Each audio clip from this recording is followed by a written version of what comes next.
want to get going? Are you ready? Yeah. Okay. Okay. All right. We're going to start.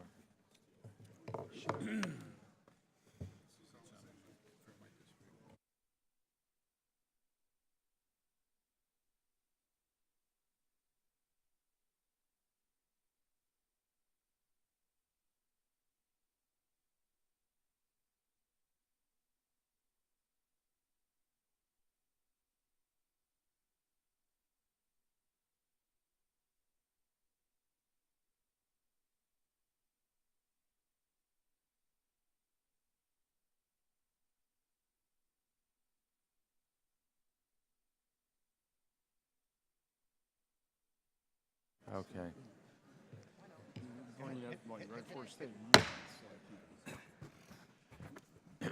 The hearing will come to order. Okay. Put this down here. Let me, first of all, welcome all of our members to our first hearing. Let me welcome as well our witnesses and members of the public and members of the press.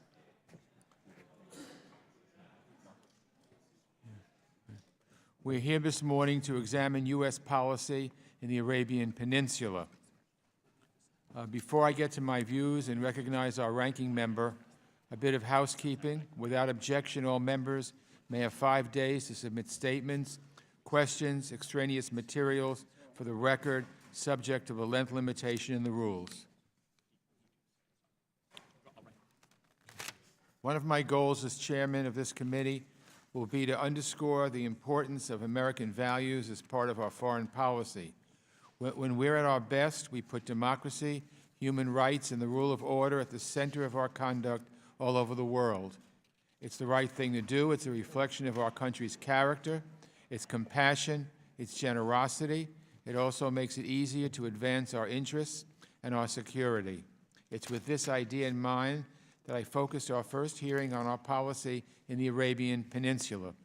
This region has posed some of the most vexing problems for our top diplomats, and it is a top priority of this committee to help move our policy in the Gulf towards one that safeguards American interests while honoring American values. Our Gulf policy should not have to sacrifice one for the other.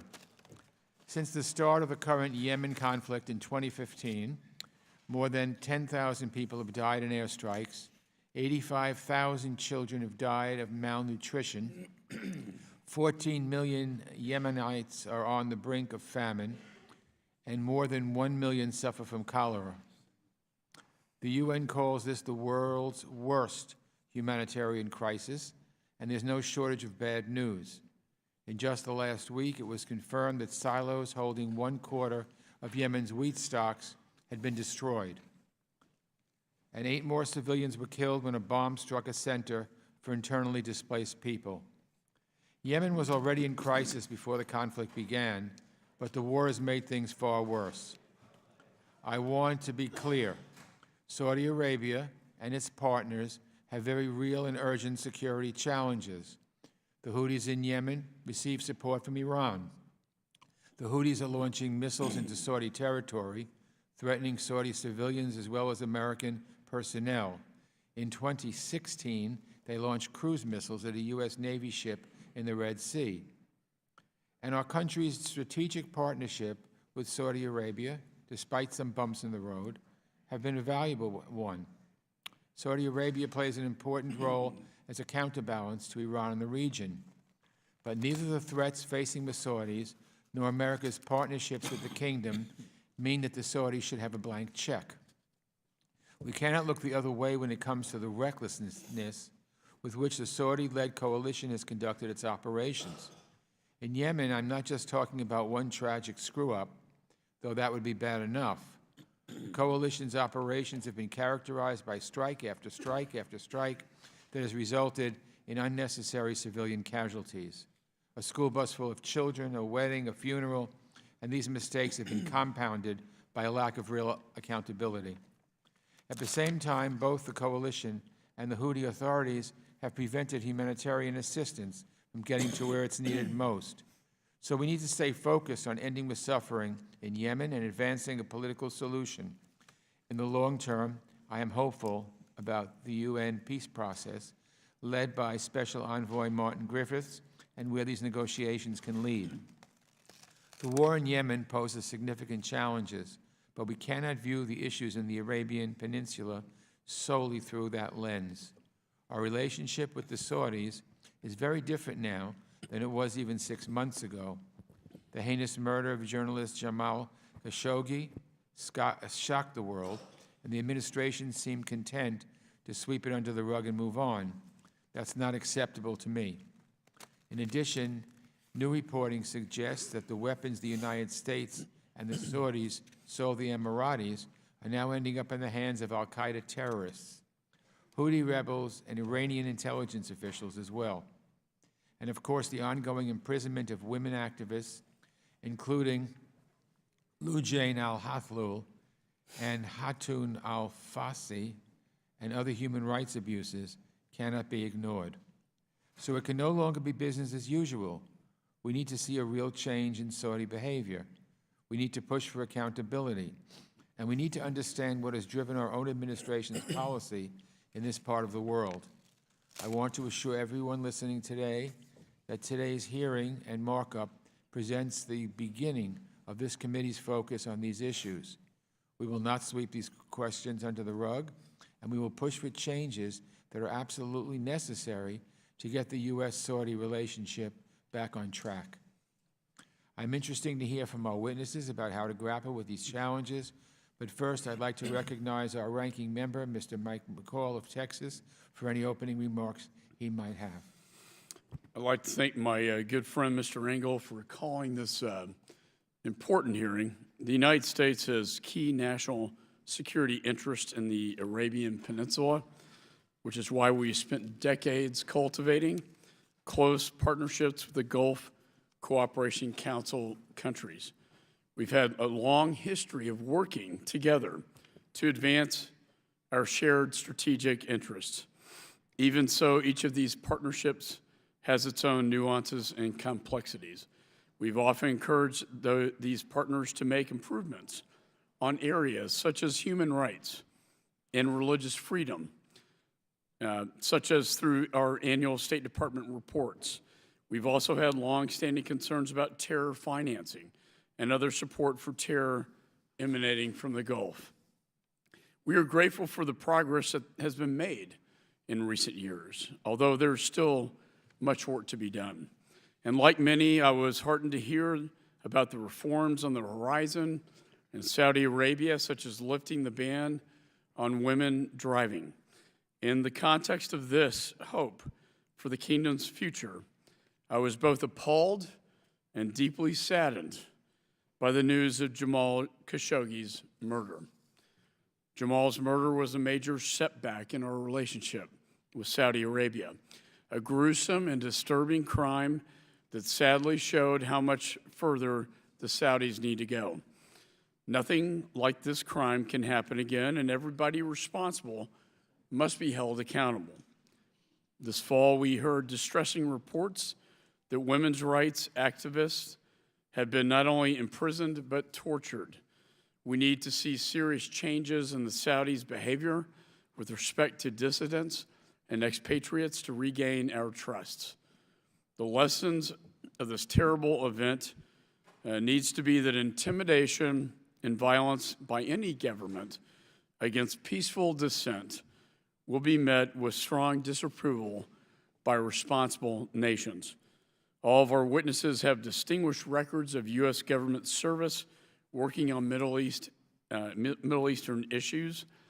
Amid daily reports about the fragility of the United Nations Special Envoy to Yemen's ongoing peace efforts, I look forward to hearing from our witnesses about what the United States can do to bring a sustainable political solution to the conflict that will help mitigate the urgent humanitarian crisis. Unfortunately, today's discussion of the Yemen war is complicated by the markup of what I believe to be an ill-advised bill.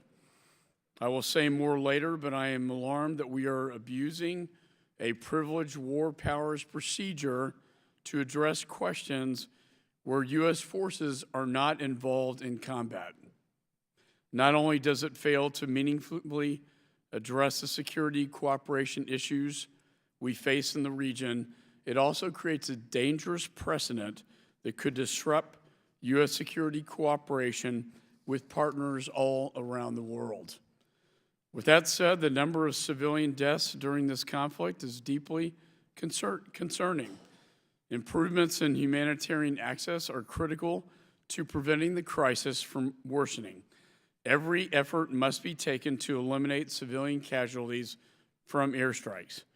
I hope this hearing will contribute to the conversation about what applicable and appropriate steps the United States can take to decrease the threat that this conflict poses to civilians rather than adding fuel to the fire of an unproductive conversation about war powers. I fear that many of the recent discussions regarding the Yemen conflict have obscured the incredibly damaging role that the Houthis are playing. Recent reports have documented the Houthis' diversion of vital food aid from people in need and the brutal torture of detainees. Iran is also playing an incredibly harmful role in this conflict by supplying the Houthis with ballistic missiles and other forms of support. The UN itself has reported that Iran has violated UN Security Council resolutions through their support for the Houthis. I hope our witnesses today will discuss how the United States and our partners can effectively respond to Iran's role in this conflict. We can also not lose sight of the fact that significant terrorist threats continue to emanate out of Yemen. Director of National Intelligence Dan Coates testified last week that al-Qaeda affiliate in Yemen, AQAP, remains one of the largest and most capable terrorist groups in the world. We are grateful to our Gulf partners for their help in countering this threat. I dealt with AQAP and their external operations for many years as chairman of the Homeland Security Committee, and I hope our witnesses can speak to whether our current counterterrorism strategy in Yemen is as effective as it could be, or whether any changes need to be made. And with that, Mr. Chairman, I yield back. Thank you, Mr. Mccaul. It's now my pleasure to introduce our witnesses today. Mr. David Hardin, Managing Director of the Georgetown Strategy Group. Mr. Hardin previously served as Assistant USAID Administrator in the Bureau for Democracy, Conflict, and Humanitarian Assistance, as well as numerous other roles across nearly 2 decades at USAID, including directing USAID's operation in Yemen until last year. Dr. Mara Carlin, the Director of Strategic Studies of Johns Hopkins University School for Advanced International Studies. Dr. Carlin has served in national security roles for 5 Secretaries of Defense, most recently as the Deputy Assistant Secretary of Defense for Strategy and Force Development. Mr. Jake Sullivan of the Carnegie Endowment for International Peace. Mr. Sullivan was National Security Advisor to Vice President Biden and also the Director of Policy Planning and Deputy Chief of Staff at the Department of State. And Mr. Mike Singh, Managing Director of the Washington Institute for Near Eastern Policy. He was Senior Director for Middle East Affairs at the White House from 2007 to 2008, and a Director on the NSC staff from 2005 to 2007. Earlier, he served as Special Assistant to Secretaries of State Powell and Rice, and at the U.S. Embassy in Tel Aviv. This is a distinguished panel, and we're delighted to have them with us this morning. Thank you very much. I'd like to say for the record that we invited administration witnesses to be part of this discussion, but we were told that the relevant State Department officials were traveling this week. So we hope to hear from them soon in the future. Our witnesses' testimony will be included in the record of this hearing, and I'd now like to recognize our witnesses for 5 minutes each, and we'll start with Mr. Hardin. Thank you, Chairman Engel, Ranking Member Mccaul, and the distinguished members of this committee. Thank you for having me today. Last night, I just got back from the Middle East. I was in Tel Aviv, Ramallah, Amman, Riyadh, Dammam, and Abu Dhabi. So I hope that I have some fresh perspectives to bring.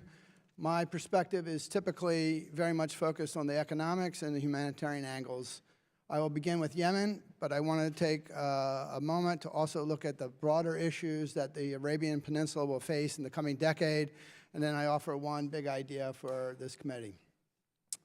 On Yemen, Chairman Engel set out the horrific statistics. The tragedy is overwhelming. The challenges, though, is that the political process, political accommodation, is not likely to succeed in the short term. We have great respect for the UN envoy, but the Stockholm Agreement is fragile, reversible, and likely not to hold. There's likely an attack on Hodeidah sometime this year. There is no military solution. And so within this context, I offer a very bleak short-term assessment of Yemen. It's hard to figure out a way forward. I offer, humbly, an economic set of policies which are very detailed and are in my statement, and I'm happy to answer questions about those during the hearing. But fundamentally, the only mechanisms that we have available to us right now are to increase the purchasing power at the household level for families. We can do this by improving access and allowing greater, more robust trade to come in from every direction. Humanitarian assistance is 5% of the total basic commodities that come into Yemen. 95% of it is private sector trade. Nothing will work unless more trade, more basic commodities come in faster and at cheaper prices. Secondly, the currency needs to be stabilized. The currency collapse as a result of the splintering of the bank has been the single driving force for the humanitarian collapse. Thirdly, more revenue, more income has to come into individuals, into households, and that means paying salaries for teachers, sanitation workers, and healthcare providers. If we can get the economics right, then there is a prospect for creating a bit of a space to push forward political process and political accommodation. The economics alone won't work. It's not sufficient. We also need a stabilization strategy, and at the moment there isn't one. We have to, and when I say we, I mean the international community, together, collectively. We have to envision a strategy that will give some hope to the people, address underlying grievances, provide basic services, and jobs and economic opportunity. Then, if we get it right, there could be some opportunity forward. But the tragedy of Yemen will stay with us longer than what we can bear. What worries me, though, is within the context of Yemen and its exhaustive state, as well as what's happening in Syria, Iraq, and Afghanistan, I deeply worry that the United States may turn its back on the Middle East. And we do so at our own risk. There is a rising tide of neo-isolationism. The opportunities and the broad trends that are facing the Arabian Peninsula over the next decade are both exciting and represent inflection points. So clearly we know and we see that there is a new great game in the Arabian Peninsula and in the Horn of Africa, where China and Iran and Turkey and Russia are seeking influence, markets, and power. Secondly, we know that there will be rapid and impressive technological changes and changes to capital structures and capital flows. The United States may be a part of this, but we also may not be the leader in this. And then lastly, it's important not to discount the rising aspirations of the Gulf states. There's the Saudi 2030 vision, of course. The UAE is setting forth a 50-year plan in just a couple of years. These rising aspirations provide both opportunity and risks for us. So with that, how do we manage? How do we go forward? How do we get out of this Middle East purgatory? So I proposed in my statement to you a crisis response core that would allow us to more effectively, with 21st century technology, agility, capabilities, to bring talent to the most complex crises and achieve our overriding goals of a secure Arabian Peninsula and advancing American security, economic, and political interests. I turn it back to you, Chairman. Thank you for the time, and I look forward to your questions. Thank you, Mr. Harlan. Dr. Carlin. Chairman Engel, Ranking Member Mccaul, and members of the House Committee on Foreign Affairs, thank you for the opportunity to appear before you today. This morning, I will summarize my written remarks, which I submit for the record.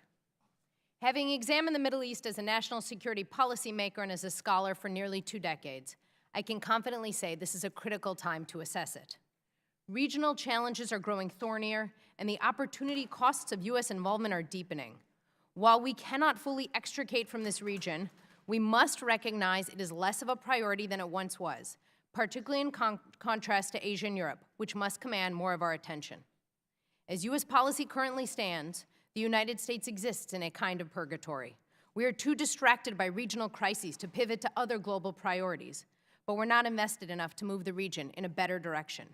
This worst of both worlds approach exacts a heavy price, particularly in the Arabian Peninsula. Simply put, today we should focus on how and in what ways the United States can pursue a more realistic and sustainable approach toward the region, not whether we should do so. This rethinking is long overdue. Looking ahead, U.S. policy in the Arabian Peninsula must acknowledge and respond to 3 key dilemmas. First, how to ruthlessly prioritize despite terrorism's pull. Recommendations for a new U.S. approach are often binary. The maximalist version ignores the rockiness of U.S. efforts to date in places like Iraq and Libya and dismisses how challenging it would be to sustain domestic political support for the large long-term investments that fundamentally altering this permissive environment for terrorism and chaos would require. The minimalist version ignores the comparative advantage that America's global role has afforded it and underestimates just how dangerous the power vacuum could be should Washington withdraw from the region. It is foolhardy to believe we can or should pursue either approach without substantial costs in blood, treasure, and time. In the Arabian Peninsula, the United States should focus on 3 key issues: protecting freedom of navigation in the region's major maritime passages, preventing oil producers or troublemakers from destabilizing the flow of oil, and containing actors hostile to Washington, including terrorists. While terrorism remains a very real challenge, the United States must approach it in a smarter and more sustainable way. We must set clear guidelines about when and we will use force. The second dilemma, how do we recognize our friends' value, but also our flaws? Allies and partners are the United States' comparative global advantage. The U.S. military will always fight alongside allies and partners. Yet some will be more capable than others. We will perennially face an expectations mismatch between our needs and capabilities and theirs. Transforming self-interested and short-sighted regional partners into reliable long-term allies is wishful thinking, at least not without incurring enormous costs and long-term commitments. Therefore, we must rethink how we work with regional partners. We should not just focus on the promise and ignore the peril of outsourcing U.S. military campaigns, especially in the Arabian Peninsula, where our partners come with overwhelming funding and complicated politics. This model of by, with, and through that the U.S. military likes to discuss works only if we recognize this cooperation is a political, not technical exercise, and if the partners on the ground share our priorities. Success requires setting realistic goals, clearly and actively communicating our expectations to our partners, and constantly assessing how well they are meeting the objectives we seek. While we cannot control everything our regional partners do, we can control where we set our own limits in the relationship and the support that we provide. And the third dilemma is how do we recalibrate U.S. resources despite the U.S. military's predominance in this region? Since the September 11th attacks, our approach to this region has been overwhelmingly driven by military tools. Given the nature of regional threats and the broader security environment, This approach is both costly and increasingly ineffective. We must fully adjudicate thorny trade-offs in this region. And today, on key questions of U.S. policy toward the region, different parts of the interagency are completely out of sync. Our military, diplomatic, and economic tools are often giving different messages. That's bad for U.S. interests. Most of this region's challenges will not be fundamentally solved by military tools, but through active diplomacy and political agreements. Executing a nuanced and effective approach requires substantial and capable staff who have meaningful regional expertise. But right now, the U.S. approach is too much sword and too little pen. We must recognize there's no such thing as a purely operational military presence in the Middle East. And let me just wrap up with a few key points. One, Iranian bad behavior in this region is a serious problem. Two, while a Gulf security architecture to counter Iran would be helpful, mutual hatreds and long-simmering tensions over regional competition make it unlikely to emerge. And third, the astrategic and ineptly executed Emirati and Saudi military campaign in Yemen has only benefited Tehran. There is little evidence that U.S. support to these militaries as they wage their war in Yemen has made their execution of this conflict meaningfully more effective. Thank you very much for your time. Thank you very much. Mr. Sullivan. Thank you, Chairman Engel, Ranking Member Mccaul, members of this committee. I appreciate the opportunity to appear before you to talk about these important subjects, and especially to appear alongside such talented colleagues on this panel. And at the outset, I'd like to make 3 points to help frame the discussion. First, Congress can and must take action to end U.S. support for the war in Yemen and help pave the way for a diplomatic solution. The Obama administration's initial support for the Saudi-led coalition ultimately turned into the blank check of current policy, and the moral and human costs are staggering, as both the chairman and the ranking member pointed out in their comments.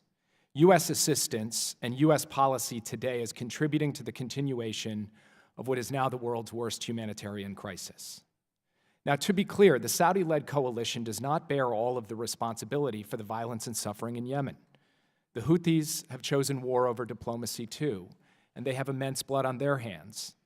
And Iran continues to provide them material support and cheerleading. But as Dr. Carlin just said, when it comes to countering the Iranian threat, our current approach has done nothing but make things worse. It has strengthened the Houthis, and it has aided Iran.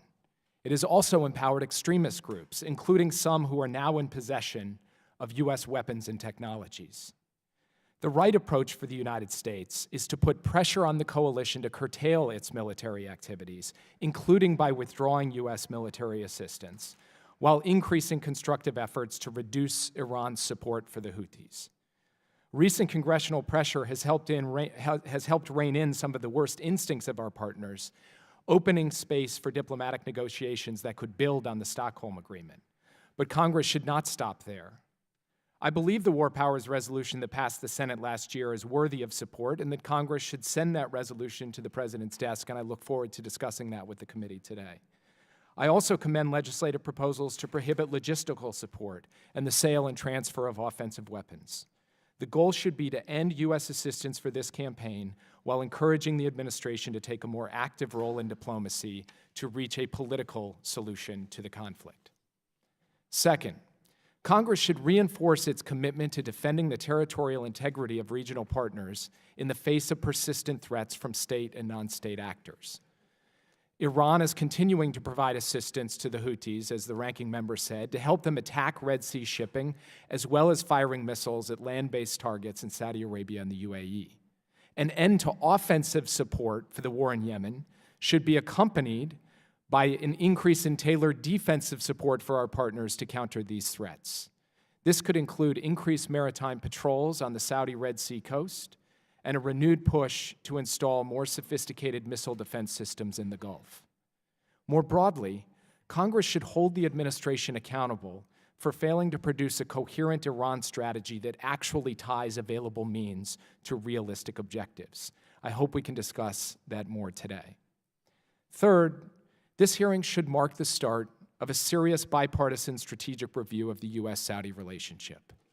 Too often in Washington, talk of Saudi Arabia, the issue of Saudi Arabia centers around a cartoonish binary, unconditional support or throwing the relationship away. This is both a silly and counterproductive way to approach a complex partnership in a complex time.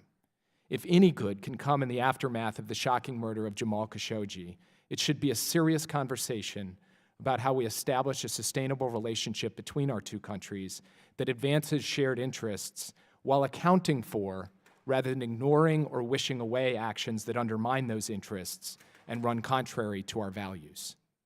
The U.S. and Saudi Arabia do still share interests, including in countering terrorism and in countering Iran.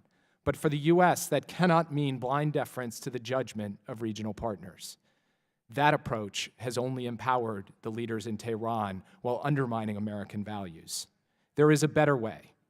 Instead of continuing to support a strategically disastrous war in Yemen, the United States should be prioritizing healing the rift in the Gulf Cooperation Council, considering how to put pressure on Iranian maritime shipments in support to the Houthis, pushing for theater missile defense arrangements, and exercises influence in Iraq, Lebanon, and Qatar, where there are natural constituencies for American support. At the same time, the U.S. should elevate the priority of reform and human rights in the relationship with Saudi Arabia, especially in light of the recent repressive actions and trends that we heard about at the outset of this hearing. All of this, in addition to the continuing need for accountability with respect to the Khashoggi murder, leads to the inexorable conclusion, as you said, Mr. Chairman, that it cannot be business as usual in this relationship. Thank you again for inviting me here today, and I look forward to answering your questions. Thank you, Mr. Sullivan. Mr. Singh. Thank you, Chairman Engel, Ranking Member McCall, and members of the committee. I appreciate the invitation to speak before you, and it's an honor to appear at your first hearing leading this committee. The U.S. is undergoing a strategic shift in the world, from a grand strategy focused on counterterrorism to one that's focused on great power competition, and I think there's broad bipartisan agreement that this is the right trajectory for the United States.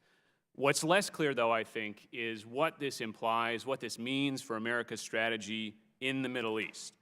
Some have suggested it means basically shifting our resources away from this region and trying to disentangle ourselves from it.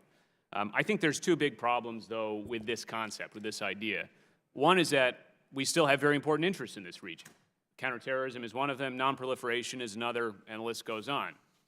Second is that the Middle East itself is, and always has been, frankly, vital to great power competition. For example, our Asian allies, as well as China, are highly dependent on the energy resources coming from this region, even if we're not. So the key question in my mind is, how do we continue to secure our interests in the region and prevent inroads by our rivals while reallocating our resources elsewhere? The clearest way to do this, I think, is to work as much as possible through allies. Of course, this is easy to say, and it's much harder in practice, as some of my colleagues have noted. Just stepping back a bit, since the regional turmoil that broke out in this region in 2011, and since the U.S. has started to, let's say, sort of disengage a bit strategically, we've seen a complex dynamic emerge in the region. You've got three ad hoc blocks of powers in this region which are jockeying against one another for preeminence. You've got a sort of block of conservative powers, the Saudis, the Emiratis, tacitly joined by Israel, and in an interesting way, the center of gravity in the Arab world has really shifted in their direction. You've got a more Islamist-oriented bloc consisting of Turkey and Qatar, and they often work together. And then you've got a bloc that's hostile to the United States, consisting of Iran and its partners, Syria, and various proxies like Hezbollah. This rivalry, this three-way rivalry, combined with the phenomenon of state actors moving into the region's security and governance vacuums, has prompted an unprecedented burst of regional interventionism. This isn't just Saudi Arabia and the UAE intervening in Yemen. It's the UAE and Qatar in Libya, the UAE and Turkey across the Horn of Africa, Iran intervening in Syria, Iraq, Yemen, and so forth. The list goes on, frankly. And those results, far from advancing our interests, have contributed to instability and have set back our interests. So if we're going to harness our allies' growing capabilities, their willingness to take the initiative, we're going to need to overcome a lot of obstacles. And I agree, I think, with many of my colleagues about those obstacles. It's their limited military effectiveness. It's the poor coordination and the disputes we've seen among our allies. There are human rights deficiencies. I think this is most egregious in the case of the assassination of Jamal Khashoggi, but frankly, these problems are endemic to the region. It's the economic problems facing our allies, and frankly, our Gulf partners all face a common set of economic problems. And it's the role of spoilers like Iran and the increasing inroads being made by external powers like Russia and China. And in my written testimony, I go into detail about these and some proposed solutions for overcoming them. But on a couple of specific topics which you, Mr. Chairman, and you, Ranking Member Mccaul, raised, on the topic of suspending or placing conditions on arms sales or security assistance. Look, in my view, having worked on security assistance, it should always begin with a common conception of our shared interests and a shared strategy for tackling a particular problem. In the case of a conflict, our support should be forthcoming only if we think our partners have realistic objectives and a realistic timetable for accomplishing them. Conditionality should be built in up front in the initial conversations. It shouldn't just be something imposed by Congress. I think, frankly, we should also expect our partners to follow international norms of warfare. But even as we promote human rights, promote reforms, I think we need to be careful about tying these issues together because, frankly, I think doing so has a poor track record. I think that our partners tend to resent the imposition. And I think, frankly, our aid is often insufficient leverage to accomplish the goals that we set for it.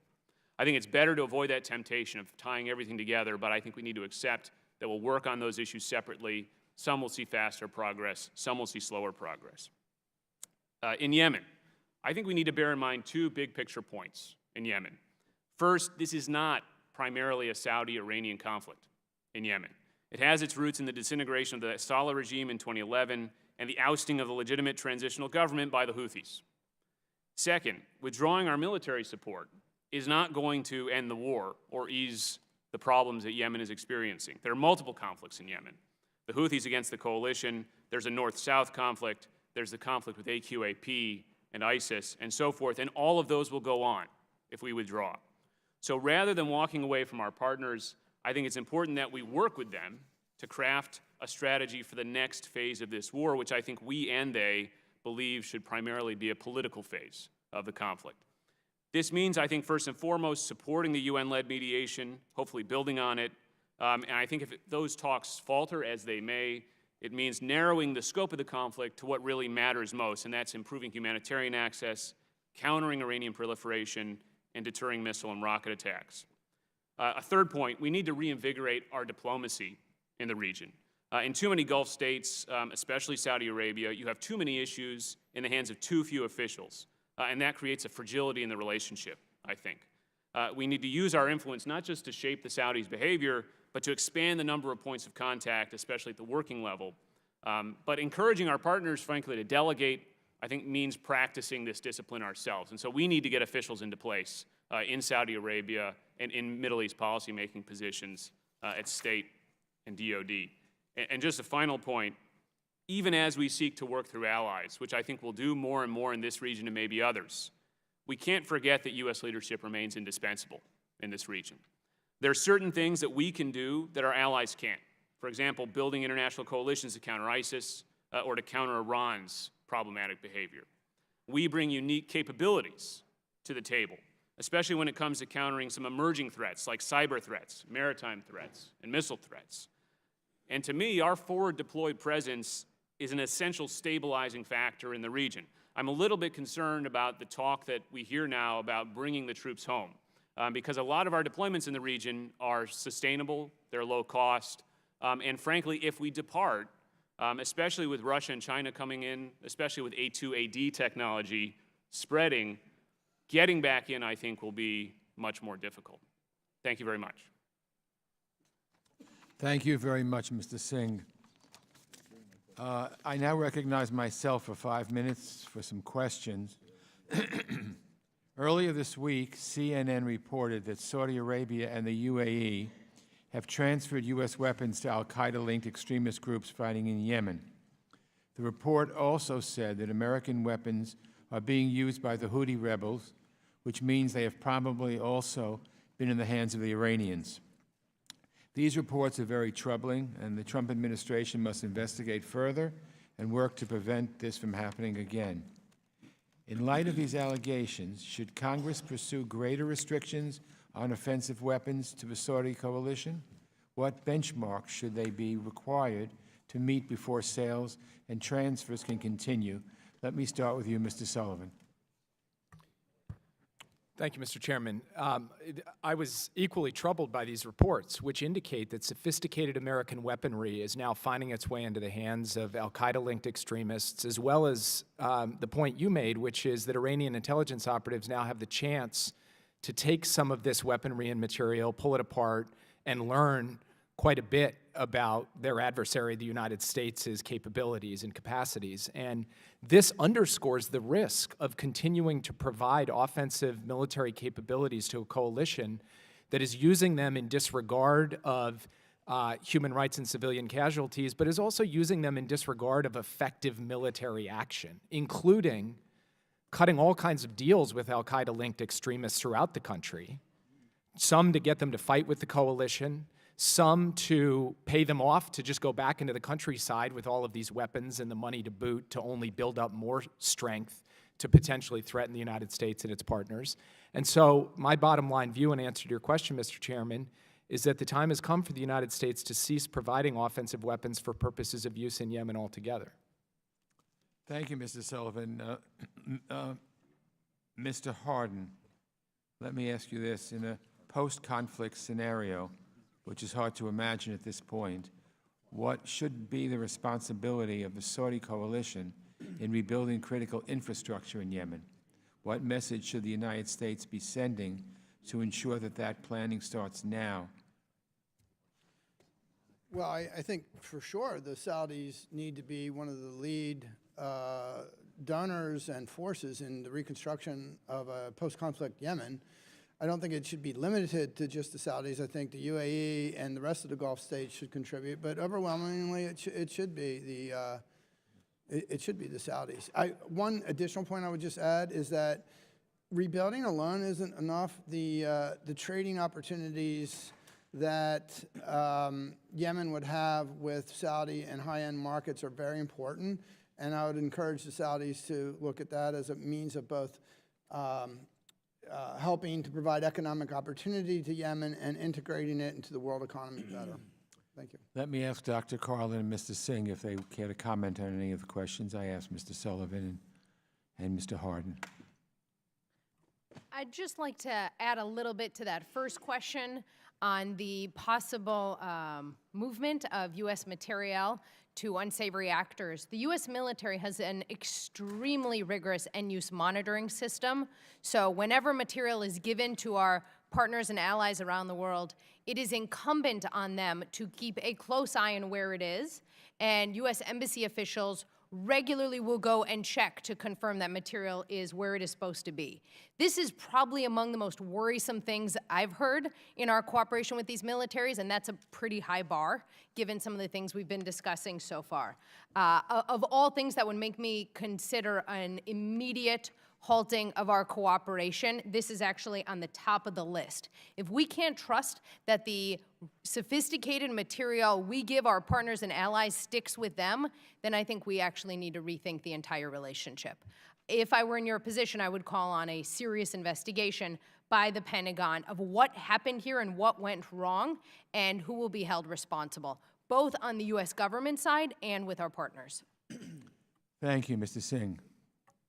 Well, I agree. I would say that from my point of view, end-use monitoring, end-use verification, this is always very difficult in these types of conflict situations. We saw similar phenomena in Syria and in Iraq where weapons ended up in the hands of ISIS, oftentimes because they were dropped on the battlefield by our partners.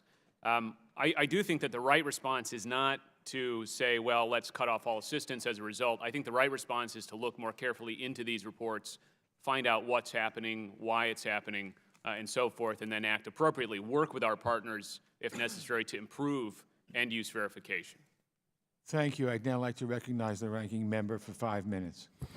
Thank you, Mr. Chairman. I kind of look at this as a sort of geopolitical interest, tricky area of the world, for sure. But I see Iran, I see Saudi, I see Yemen, see Israel. Iran is in Yemen. Mr. Singh, can you tell us what Iran is doing in Yemen, and why are they supporting the Houthis? Thank you. From what I have seen, the Iranians have provided materiel to the Houthis, and it's possible they've also provided some level of, say, training and even operational assistance for the systems they provide the Houthis. So, for example, the rockets and missiles that are fired into Saudi Arabia, the missiles that have been fired in the Bab el-Mandeb Strait that have endangered international shipping and the U.S. Navy, we suspect a lot of that traces back to Iran. Why is Iran doing this? I think Iran has a national security strategy in the region which focuses on keeping potential adversaries destabilized. I think Iran wants to see instability on the border of Saudi Arabia so that Saudi Arabia has to focus south and not focus on Iran proper. It's the same concept that Iran follows in Lebanon, keeping pressure on Israel's northern border as a sort of tool to use leverage against Israel. That's why I think that, frankly, the Iranians probably don't have much interest in the resolution of this conflict in Yemen. So they are supporting the Houthis, I guess, presumably against the Saudis. Does this affect Israel in any way? I think the Israelis, as well as our other allies in the region, are very concerned about Iran's cultivation of proxies across the region. Lebanon, Syria, Iraq, Yemen, they're trying to do it in Bahrain and probably trying to do it elsewhere as well. Because what we've seen is that there's a sort of transfer of knowledge, equipment, funding, and so forth between these proxies. Hezbollah has boasted about assisting the Houthis. Hezbollah is active in Iraq. We've seen Bahraini Shia extremists go and participate in Iraqi Shia militias and so forth. So it's that network of Iranian proxies across the region, the transfer of weaponry, technology, funding, and so forth that's concerning to all of our allies in the region. Okay. So in my briefings, and I had one just yesterday, our involvement in the region is not one of engaging in hostilities against the Houthis, but rather a counterterrorism mission against AQAP, Al-Qaeda in the Arabian Peninsula, and ISIS. I was chairman of Homeland Security for 6 years. Every time we got an external plot threat briefing in the classified space, it was always coming out of AQAP, wanting to hit airliners, bring down airplanes. Can you tell us, and DNI Coates just testified, that AQAP remains one of the largest and most capable terrorist groups globally. In your assessment, is our mission limited to counterterrorism in Yemen and not a broader, as some would say, against the Houthis? Is that a righteous mission for us to be there? Well, absolutely, Congressman. I think that America's direct involvement in Yemen is limited to our actions against AQAP and other affiliated groups. That mission has continued throughout this conflict, which has obviously posed big challenges for that mission. But if you look at the record over the past year, 2 years, in fact, I think we've made some strides in that mission against AQAP, but it remains a very serious threat. I think most of our CT personnel agree on that. So I would, to my colleagues, I would say, as we debate this resolution, that we have no involvement, we have no active engagement of hostilities in Yemen from a military standpoint. Our only presence in Yemen is a counterterrorism presence against AQAP, Al-Qaeda, under a 2001 authorized use of military force that was authorized after 9/11 to go after Al-Qaeda. And we have a humanitarian assistance presence. There is no presence in Yemen to actively engage in hostilities against the Houthis. Would you agree with that, Mr. Singh? I would agree with it. I think that the types of assistance we're giving to the Saudi-led coalition, whether it's intelligence sharing, mid-air refueling, which obviously we're not doing anymore, to me, these would not constitute engaging in the hostilities. And if we were to consider them that, it would set, I think, a pretty difficult precedent for our actions around the world. Thank you, sir. And with that, Mr. Chairman, I yield back the balance of my time.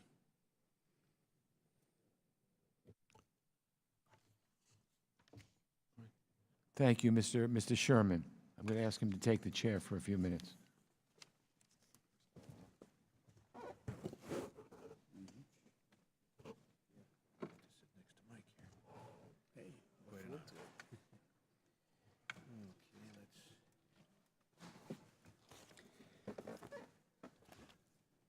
American national security starts with non-proliferation.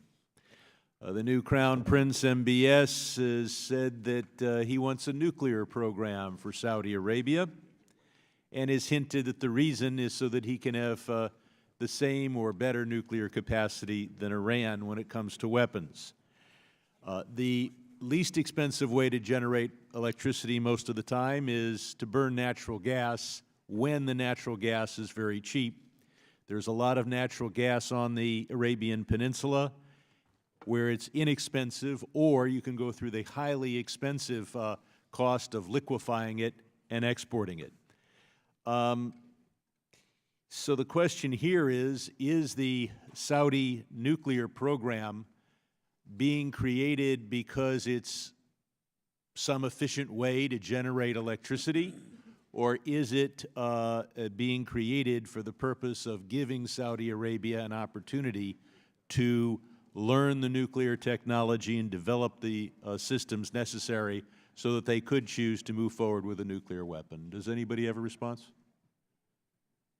Mr. Sullivan.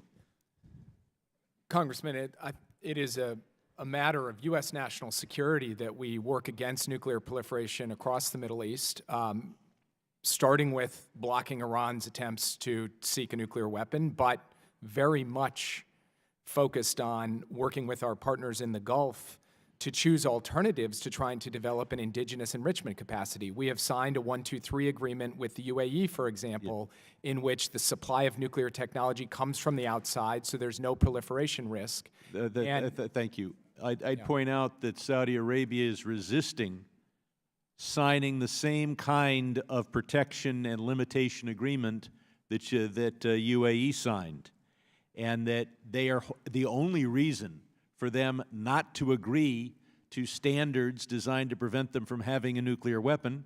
It's because they want the capacity to have a nuclear weapon.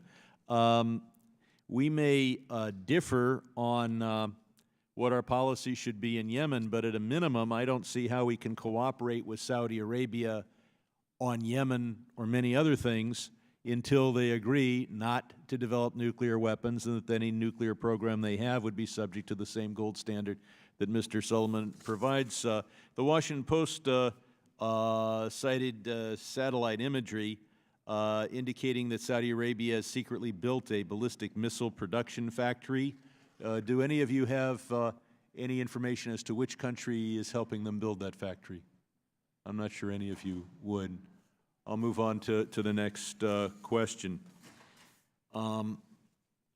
Yemen poses a great moral quandary for us because terrible things are going to happen next year and the year after and this year in Yemen. And the question morally for us is, are we morally pure if we can at least say we're not involved? Saudi Arabia has air power. Whoever uses air power is subject to a lot of attacks in the press because when it goes wrong, it's obvious and it's big. The Houthis have small arms. What they do may be just as deadly. Their use of child soldiers, their stealing of aid payments and food have been well documented. But the Saudis use bombing, and they're occasionally, perhaps more than occasionally, going to hit civilian targets. So I think we're in a situation, but if we don't help them, they're still going to bomb. They just may be more inaccurate. So which is the more morally pure position for the United States? To help Saudi Arabia with its bombing program, knowing that even with our help, they're going to hit 2 school buses this year, or to wash our hands of the program knowing that they're going to keep bombing, and then without our help, they're going to hit 4 school buses this year. So the question for the panel is, would cutting off targeting assistance, and that's the focus of the question, targeting assistance to Saudi Arabia, cause them to reduce their bombing, or would they simply reduce the accuracy of the same number of sorties?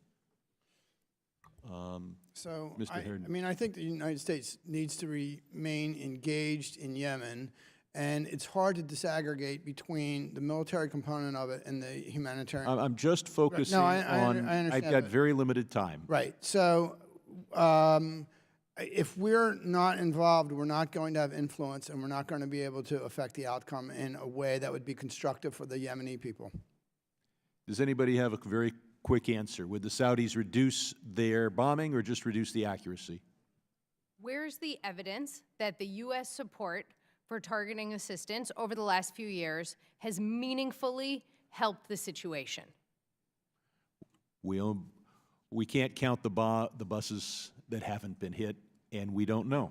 We simply don't know. But my time has expired, and I'll move on to the next witness. Next member. Thank you, Mr. Chairman, and thank all the witnesses for being here today. In December, I visited Joint Base Anacostia Bowling. We're at a hangar, and I hope my colleagues go by and visit. It's to me, a shocking display of weapons that were seized in Yemen, which clearly have been provided by Iran. They make it very simple. Some of the materials, some of the weapons are in English, made in Iran. But really sad, one of the centerpieces is debris from a short-range missile fired by the Houthis in Yemen at a civilian airport in Saudi Arabia. So this is not just the conflict within the country, but it's a direct threat. And with the missile capability that is being provided by Iran, it's a direct threat to the whole region. And I indeed hope our colleagues go by and see this. With that in mind, Mr. Singh, how would you describe Iran's relationship with the Houthis? What kind of financial training and arms procurement support does Iran provide? Thank you, Congressman. I think that from what I have seen, and I'm not privy to all the information on this, basically the Iranians are providing the Houthis with the types of weapons that you're describing, quite recklessly, I agree. And they're also providing them perhaps with some training to go along with these weapons. They're also providing them with oil, which constitutes financial assistance, more or less. The Houthis then tax that oil when distributing it. Again, I think that the Houthis are not exactly an Iranian proxy. I don't think the Iranians can tell the Houthis what to do. If we ask them, go tell them to stop. I think for the Iranians, this is really about destabilizing Saudi Arabia's border and not about anything aimed at resolving the conflict. And I want to point out, too, that it was really clear the advanced drone technology, of all things, that has been provided to the Houthis, which could have far-reaching consequences. Mr. Harden, last month, Secretary of State Mike Pompeo held the second strategic dialogue in Doha, Qatar, which reaffirmed our partnership with Qatar. The U.S. and Qatar affirmed support for a strong and unified Gulf Cooperation Council. Sadly, we have a circumstance of the ongoing dispute between Qatar and its neighbors, which impacts America's security interest. What can be done to address this? Sorry, I'm not, frankly, the best person to answer how we resolve the Qatar GCC rift. It's extraordinarily complicated, and I'm not sure there's an easy path forward. And I'm also not sure how much leverage we actually have to make that happen, but I would defer to others. And in fact, I was going to refer to Mr. Singh. Do you have any suggestions on how the United States can help resolve the conflict between Qatar and its neighbors who we all need to be working with? Well, it's a long-standing rift, Congressman, and I think that, frankly, our tools are pretty limited to solve it. We've been trying, I think, to support the Kuwaiti mediation. I think we should continue to do that, but I think that there isn't much we can do directly to solve the problem. I think, frankly, we can continue to work with both sides, and we should continue to work with both sides and cultivate good relationships on both sides. Frankly, for better or worse, in this region as well as some other regions, we have experience working with allies who don't work well together. And I appreciate you pointing out about Kuwait being involved. This is so important to our country with the Al-Udeid Air Base located in Qatar, the significance of our working with them, the potential for economic investments in our country. But again, I'm just so hopeful that Kuwait can make a difference. I yield back. Gentleman from New Jersey. Thank you, Mr. Chairman. You know, as I listen, excuse me, as I listen to your comments, obviously a political solution is better than anything else. But how do you get a political solution when instability is promoted by the Iranians and they use it as a weapon for their security? So how do you get some sort of a political solution? I mean, the Iranians, they want instability. They don't want a political solution.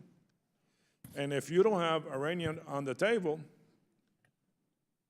I don't think there's a possibility of a political solution. And I'm not saying a military solution is the way to go, but, you know, I think that after the Iranian ideal that we withdrew from, I was just wondering, are they getting more aggressive, the Iranians?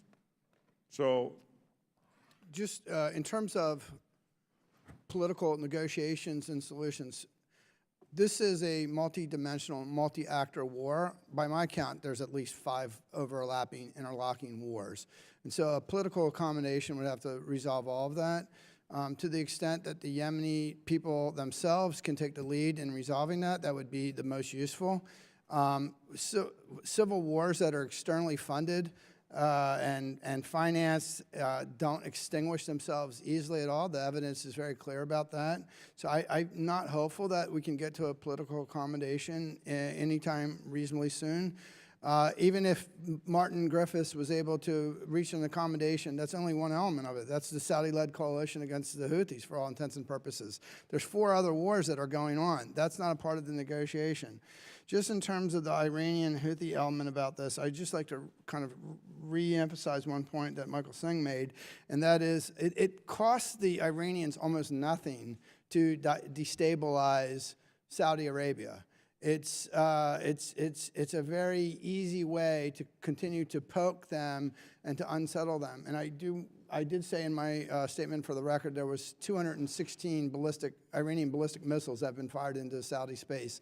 And in addition, the Houthis have at times controlled actual territory in Saudi. So this is an extraordinarily complicated conflict.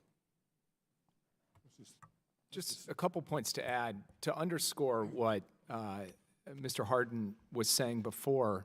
In some ways, actually, getting to a political accommodation between the Saudis and the Houthis is easier on the list of difficult conflicts than some of the other ones that are happening. Now, the Iranian element here remains a very problematic one, but in a way, choosing a strategy vis-a-vis Iran where it's you have to fulfill 17 conditions before we'll do anything with you makes it very difficult to try to do anything with respect to Yemen, because we have now essentially adopted an approach that tells the Iranians that there's kind of no carrot and stick related to their activities in Yemen whatsoever. It's all connected to a whole series of other broader issues. And I think that that strategy is unrealistic. And until we hear from the administration how they intend to size and shape their strategy vis-a-vis Iran to deal with the specific conflicts, including the conflict in Yemen, we're not going to make a lot of progress. But the one thing that we can do practically in the near term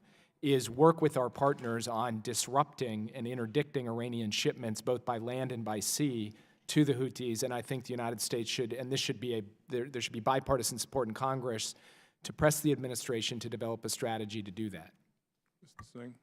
We should also recall that Iranian support to Hezbollah is meaningfully more substantial and more problematic for U.S. national security interests and U.S. interests in the region than its support to the Houthis. Well, that's precisely what I'm saying. You know, you have Yemen, you have Lebanon, you have Syria.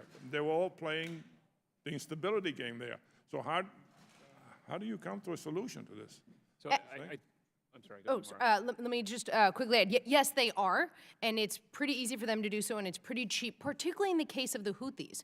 You know, the relationship with Hezbollah, decades and decades long, has only deepened in the last few years. You now have a situation where effectively Hezbollah is taking a number of steps, not in its interest domestically, but because the Iranians have made them do so. That is not the case with the Houthis. There is a differentiation between them. Mr. Singh, just got Sure. 10 I think that we do want to see a political resolution to this conflict. I think our allies want to see a political resolution to this conflict. Iran does not, I think, want to see a political resolution to this conflict. The longer it goes on, the better it is, I think, for Iran, and the more the chance Iran has to deepen its influence there.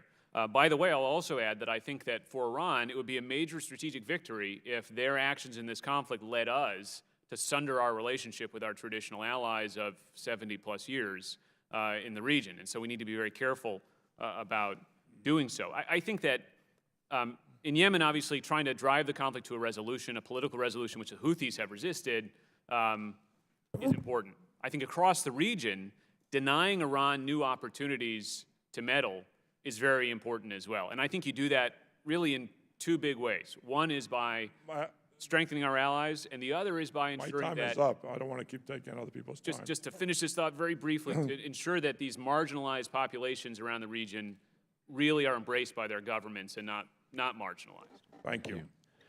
Mr. Perry, the chart prepared by the committee identifies you as a member from California, and I know that's an honor to which you aspire. But in the meantime, you're recognized for 5 minutes. Thank you, Mr. Chairman. I thank the panel. Mr. Sullivan, can you tell us what they behead people in Saudi Arabia for? What kind of alleged crimes or accusations are people beheaded for in Saudi Arabia, if you know? I'm not an expert on Saudi criminal law, but they have had a history of beheading people for a range of crimes related to crimes against the state, blasphemy, other things that are somehow an affront either to the Saudi kingdom or to the religion of the country. Sure. Violating the First Amendment as we would see it in the United States. How about drugs? Trafficking in drugs, narcotics. So I don't know if that's a beheading offense. Okay, well, I do know, and it is. And do you know how many beheadings on an average they have in Saudi Arabia? I don't. Okay, so The Guardian, not a bastion of conservatism, reported just last year that 12 per month. Now, I suspect, I don't know, but I suspect this has been going on for a long time, and we've had a long relationship with Saudi Arabia. I'm curious about the newfound outrage. Look, what happened to Khashoggi is horrific. But the point is this is the Saudi Arabian government, and they do this in their country on a regular basis, on a daily basis almost. And I'm concerned about, it seems, the feeling of the panel, or at least some on the panel and some in our country, that we need to now detach ourselves from our relationship, a longstanding relationship with Saudi Arabia, over this issue alone, and put the region and the relationship and the greater issue in peril.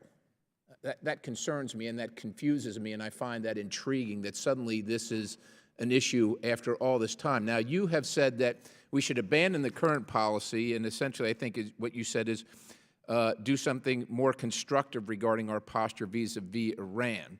And I just heard what you talked about, interdicting some of the shipments and so on and so forth, but it almost portends that we should stop what we're doing now, because what we're doing now is making it worse, and interdict and try more diplomacy. And it seems to me that if we stop what we're doing now, Iran's not going to be like, well, listen, the Americans stopped, so we're going to take our foot off the gas, and we'll take it easy on Yemen now. I don't think they're going to do that. It seems to me we should continue what we're doing and add the other components of what you talked about. Is that something that you could espouse? I strongly agree with you that Iran's reaction to the U.S. deciding to stop supporting the activities of the Saudi-led coalition is not going to lead them to stop fueling the conflict. They won't, which is why I'm proposing a two-step process, one in which we stop supporting something which is deeply ineffective to American interests and is helping Iran, and then second, we also step up activities that would be far more effective in curbing Iran's capacity to aid the Houthis. So helping our ally, albeit flawed, Our relationship is what it is. I'm sure you're all familiar with the petrodollar arrangement with Saudi Arabia over a long time. They are an imperfect actor in this, but you're saying that stopping, assisting, and targeting their targeting of their enemy, and potentially and substantially our enemy, supported by Iran, is going to help the situation? I believe that the current coalition operations, particularly as they relate to the conflict vis-a-vis the Houthis, have been counterproductive to Saudi and Emirati interests and counterproductive to American interests and helpful to Iranian interests. So the Saudis are working against their own direct interests. In this case, I don't think they're doing it on purpose. They're not waking up in the morning and saying we want to do that, but the net result of their military operation has to put them in a worse position strategically vis-a-vis Iran. And the United States should be able to make a strategic assessment of that and say, let's course correct. Let's course correct in terms of American policy, and let's convince our partners that the best way forward here is not to continue the coalition operations So letting as they Iran have carried out have so far. free reign and free range over Yemen. No, of course not. And that's why I'm arguing for a strategy that says enough with the bombing campaign, which has caused a significant number of civilian casualties, has disrupted the provision of humanitarian assistance, and has driven more people to the Houthi side, while not dislodging the Houthis from Sana'a, by the way. And let's instead really focus on the threat, which is the ballistic missile threat, the provision of material from Iran to the Houthis. Let's get focused like a laser beam on that and provide our partners with the tools and technologies they need to take that on. That will lead to greater Saudi and Emirati stability. That will undermine Iran's interest in the region. And I believe it will also contribute Thank you, Mr. to a Sullivan. I don't political want to cut you solution. short, but I'm out of time here. It seems to me that applying more pressure as opposed to less on all fronts is a better strategy than relieving the pressure at one point and adding it to another and freeing them up completely on the battlefield. With that, I yield back, Mr. Chairman. The gentleman from Massachusetts. Thank you, Mr. Chairman. You've all said, I believe, that it's important to enhance our diplomatic efforts, our political efforts in the region, and not walk away from it. Let me give you an example of concern. It was brought up by Mr. Wilson when he was asking about Qatar. When the blockade was there, then Secretary Tillerson did begin diplomatic efforts. He contacted people in the region. He contacted our allies in Europe and asked for support and pressure to make a negotiated effort to resolve that. At the same time, with one of our allies, the President, when given that kind of opportunity to say, we are with the U.S., we've talked to Secretary Tillerson on this issue, we'll be with you on negotiations. The President responded, well, that was Tillerson's opinion. I'm with the Saudis. Now, how can the U.S. be effective in negotiating diplomatically when we're not speaking in one voice? How big of a problem is that? How damaging is that? First, as exerting our influence as a country itself, and secondly, trying to work with allies to try and enhance this diplomatic presence. So I worked most recently in the Yemen Affairs Unit, which is our embassy in exile.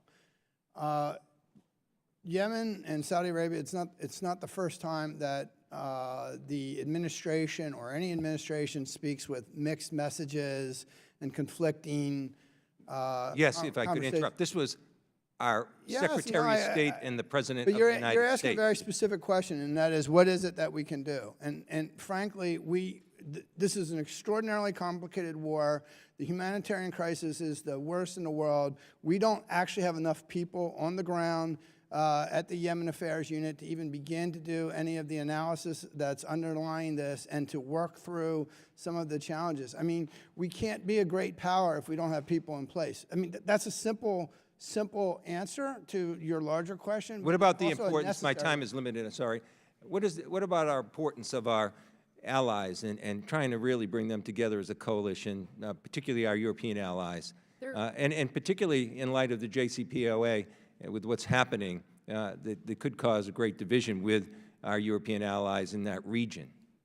Our allies and partners are our comparative global advantage. There is no other power in the entire world that can command so many relationships.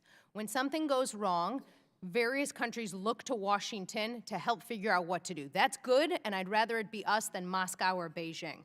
Things we could do would be, say, having an ambassador in the UAE or in Saudi or in Qatar, having senior officials at the State Department who can focus on the Middle East. As Mr. Hardin said, we don't have enough people. I'd further that point. We don't have enough capable people with the right experience at the right level to actually allow the deft diplomacy, the carrots and sticks that we really need to exert in this complicated region. Does anyone else see the danger in not being able to fully utilize that advantage we have as working as a coalition when you hear these things and you see the reactions with the JCPOA in our European allies?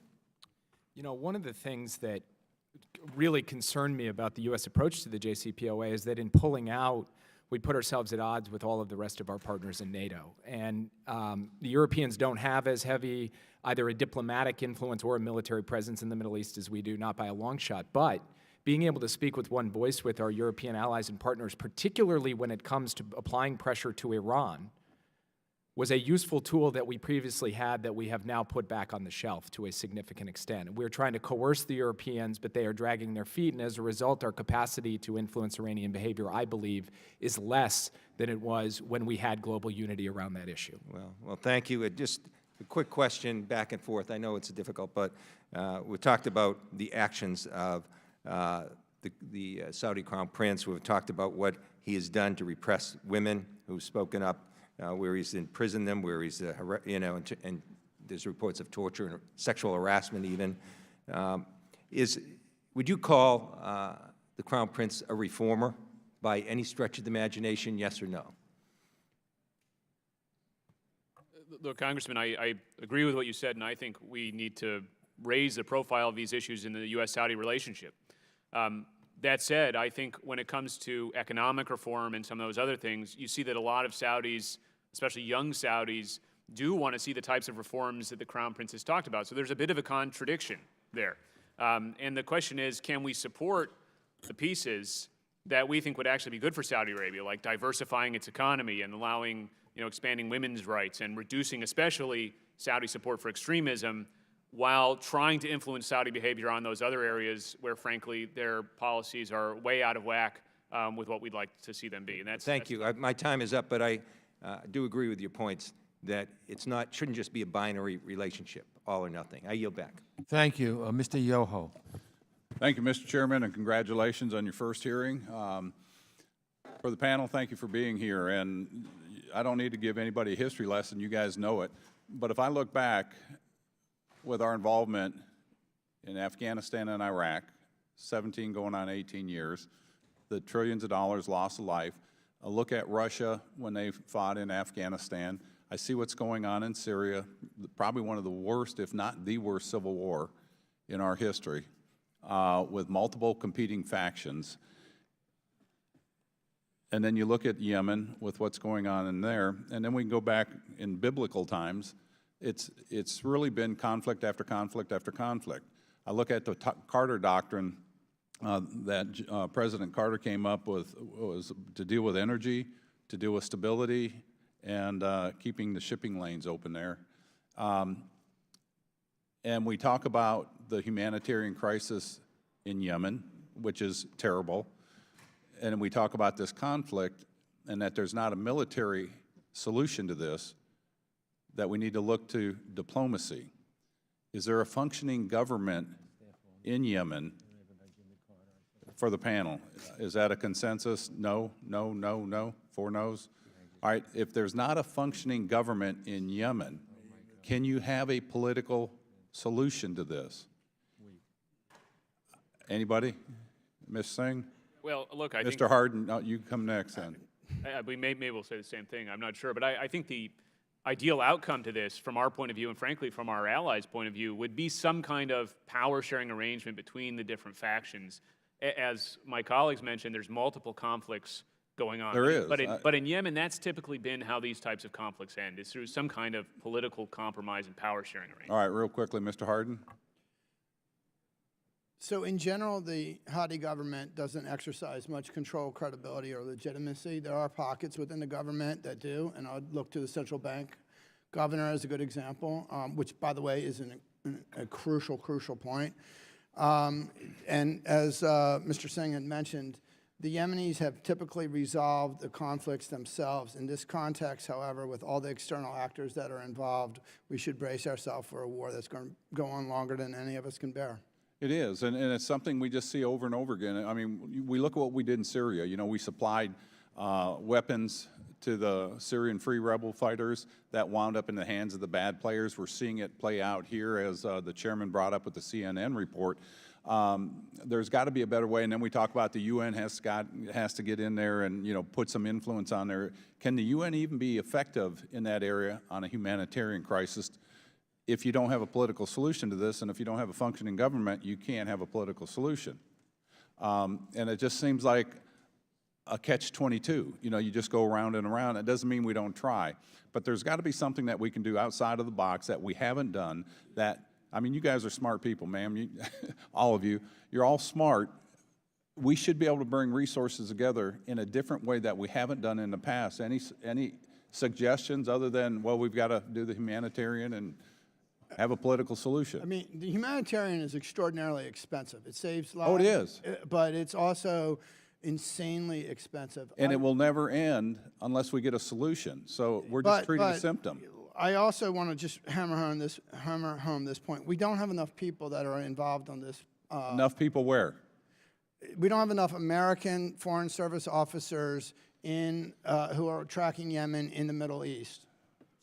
USAID has 3 people. Largest humanitarian crisis on the face of the earth in the region. I'm not counting all the people that are back. Is that an agreement with everybody that more UN people there? No, USAID? U.S. I'm talking about U.S. Right. I'm sorry, U.S. Yeah. Boots on the ground. I mean, I'm going to disappoint you on this, Congressman, because I think that there is no out-of-the-box solution to this. I think actually supporting the UN-led mediation effort as much as we can is probably our best bet right now. Martin Griffiths, the UN envoy, I think has made more progress recently than has been made in the past. I think there's hope. Is he dealing with all factions that are fighting there or just the main one? He's dealing, I think, specifically with this conflict between the Houthis and the Saudi-led coalition, which is important to do. It's not the only conflict in Yemen. I think we need to support that and then bring our unique capabilities to bear on some of the other problems we've talked about. For example, interdicting the flow of arms to the Houthis, not just by sea, but also by land through Oman and so on. Well, and we know it's coming from Russia, China, Iran, North Korea, and there's a lot of bad players in there. I'm out of time. It's just a frustrating thing again, and a repeat of a kind of a Groundhog Day, and it's too bad for the people of Yemen. Thank you.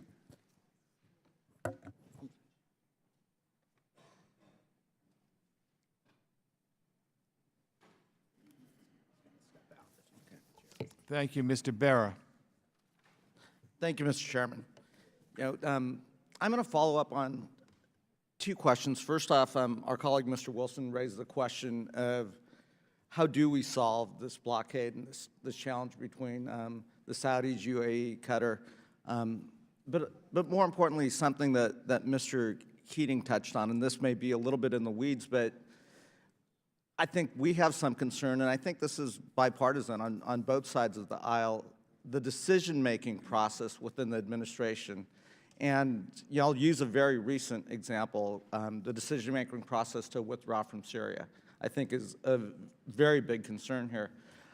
I was in the Middle East in December, and we had a chance to have dinner with our special envoy, Brett McGurk, and have a conversation with them. There was no indication, while we were making progress in the battle against ISIS, there was no indication that this was near done. We met with our military commanders outside of Doha, and again, their mission was progressing in a positive direction, but again, no indication that we were nearing the end here. Take that to what General Votel said yesterday, that he was not consulted and had no idea that this was coming. So, the following week after we get back from the Middle East talking to folks, a tweet goes out and says mission's complete, and we're And I have no idea how that decision was made. Best I can tell is the president had a conversation with Erdogan in Turkey and made some decisions. And I think that is real concerning to this body, and it should be concerning to all of us in Congress that there isn't that consultative process. And we don't have to guess if Mr. McGurk was consulted because he wrote a Washington Post op-ed that said he was not consulted. This is our special envoy who is there, who is our most knowledgeable person, and that is of deep concern. If we take that to the blockade, I have real concern about how the decision and what message we're sending to the Saudis. If you look at the president's relationship and Mr. Kirchner's relationship with the Crown Prince, he had a meeting here with the Crown Prince in March of 2017. In May of 2017, the president and Mr. Kirchner visited Saudi Arabia. And next thing you know, in June, early June, the Saudi blockade to Qatar started. Now, how can we address these issues if we don't actually know what the administration's strategy is, if we don't know what is leading to this? And best I can tell, we are told that National Security Advisor John Bolton has stopped the interagency decision-making process. And again, as a body that has oversight responsibilities here, I think we're very concerned about this. Dr. Carlin, maybe I'll start with you. Do you have any idea what the decision-making process within the administration is? Everything I've heard echoes your profound concerns. These are hard issues. There's no easy answer. The last thing one would want to do is not actually try to deliberately think through them. And I think that is not only unhelpful for our policy, but it plays a really problematic signaling role to our allies, partners, frenemies, and adversaries. Part of the reason those troops in Syria are helpful is operational. Part of it is signaling. If there's uncertainty as to what's going to happen, just based on what happens in a tweet, it's really, really unhelpful. Mr. Sullivan? I think every administration, and I think Mr. Hardin made this point, struggles with coordination and speaking with one voice, but I believe the current administration has elevated this to a kind of art form, a disturbing art form. It's not in the same league as previous administrations in terms of any kind of credible, consistent policy process that produces results based on the evidence, the facts, and consultation with the military and civilian experts. And there are four basic consequences of this. The first is that it confuses and demoralizes our allies who don't know that they can count on us. The second is that it leaves our troops in a bad spot. They're out there twisting in the wind while the president's on again and off again when it comes to, say, leaving Syria. The third is that it emboldens our enemies. And finally, it undermines the credibility of the commander-in-chief himself, but also anyone else who goes out to purportedly speak on behalf of the United States, because no one can trust the word of an American official. And that has the net result, I think, of deeply undermining America's national security interests. Mr. Singh? I tend to agree that American unpredictability is certainly not a stabilizing factor here. I think our allies in this region and other regions are concerned about American unpredictability, and it leads them into all sorts of hedging behaviors which tend to be bad for us. I think that it's the president's right to make a decision, and every administration has a different decision-making process, and that balance between deliberating and sort of boldness is a different balance struck by every administration. But it's very important, I think, that when a decision is reached, we be very careful and sort of considered in the way that we carry out those decisions. And that's what I would personally like to see more of. Thank you. I'll yield back. Thank you, Mr. Kinzinger. Thank you, Mr. Chairman, and thank you all for being here today.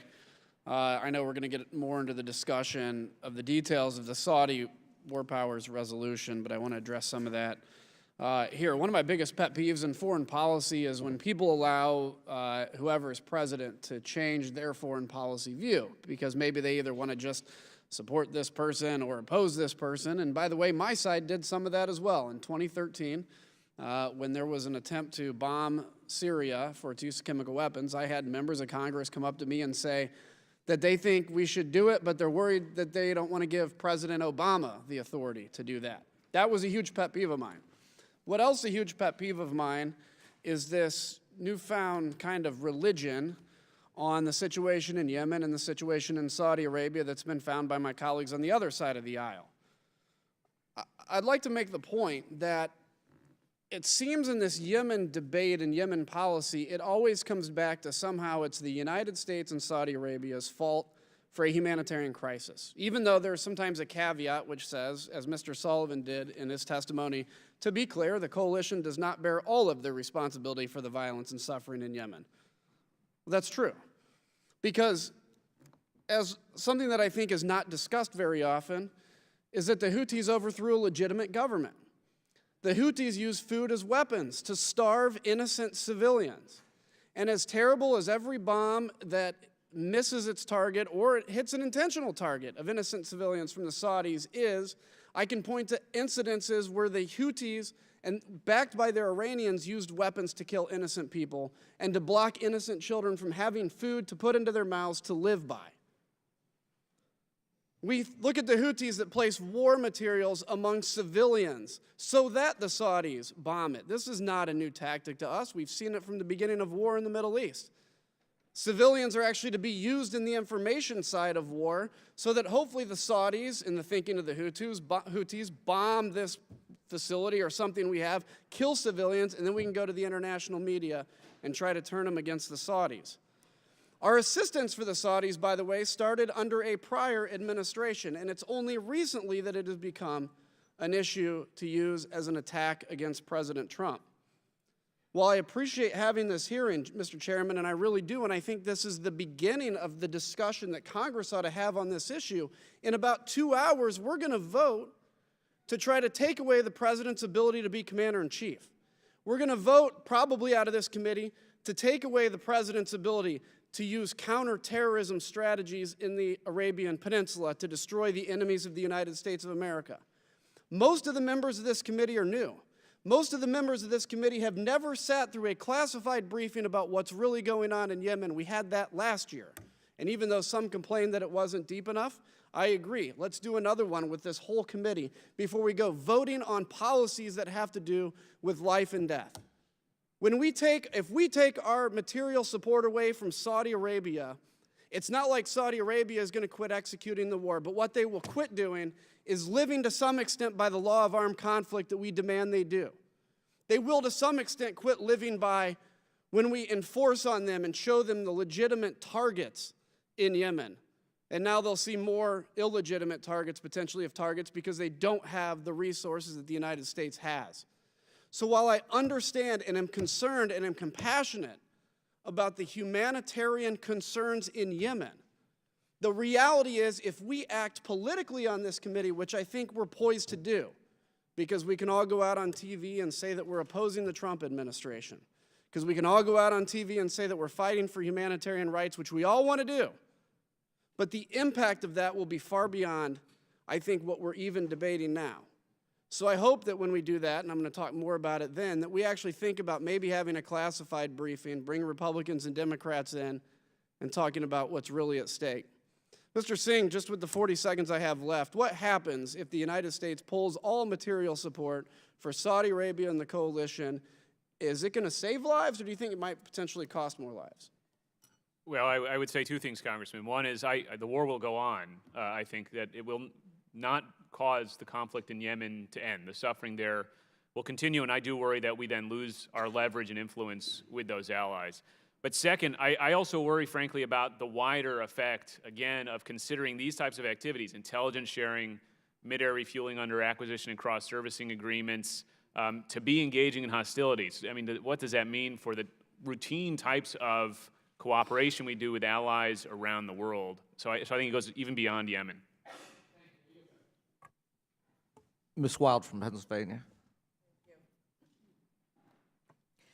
I want to switch gears and ask all of you this, but I'm specifically directing my questions to Dr. Carlin. The Saudi-led coalition is reportedly recruiting and deploying children to fight in the Yemen campaign, as I understand it, including a large number of children from Sudan. And some reports suggest 20% of the units are made up of children, while others report 40%. Some of these children have been reported as wearing U.S.-produced uniforms and carrying U.S. weapons. Under the Child Soldier Prevention Act of 2008, The U.S. is prohibited from providing several types of military assistance to governments known to use child soldiers. My question to you is this, and as I said, it's to any of you who can offer information on this.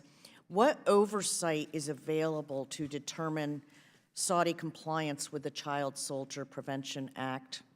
And are we employing those oversight efforts? And what should Congress be asking of the administration to ensure that the coalition is complying with this? I think there's two questions in here. Question one is, what effect is our support having? That's come up in a lot of the questions, right? Are we playing a more positive role or a more problematic role? The second question that I think you're walking to is, are our partners actually following U.S. law? Whether it's Leahy law, whether it's the Child Soldier Protection Act, and all of that should be reported by the Departments of State and Defense, potentially in classified hearings, but that is incumbent on them to be able to say at a minimum whether or not our partners are actually following our laws. And frankly, if they're not, then the first question is almost moot. Does anybody else have anything to add on that?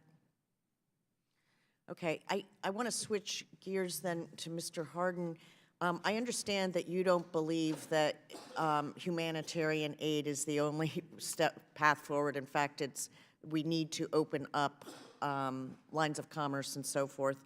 But I'm deeply concerned that despite the huge amount of aid that has been directed to Yemen, despite the Food and Agricultural Organization providing crops and vegetable seeds and fishing gear and poultry production kits and vaccinations and treatment for livestock, and despite UNICEF treating nearly 230,000 children suffering from a severe acute malnutrition, this conflict still prevents significant obstacles to reaching the 12.5 million Yemenis that we've been unable to reach. So understanding that your position is that humanitarian aid is not really the direction we need to go in, I think that's your position. What concrete actions should be taken to ensure that we do have humanitarian access for the UN and international NGOs?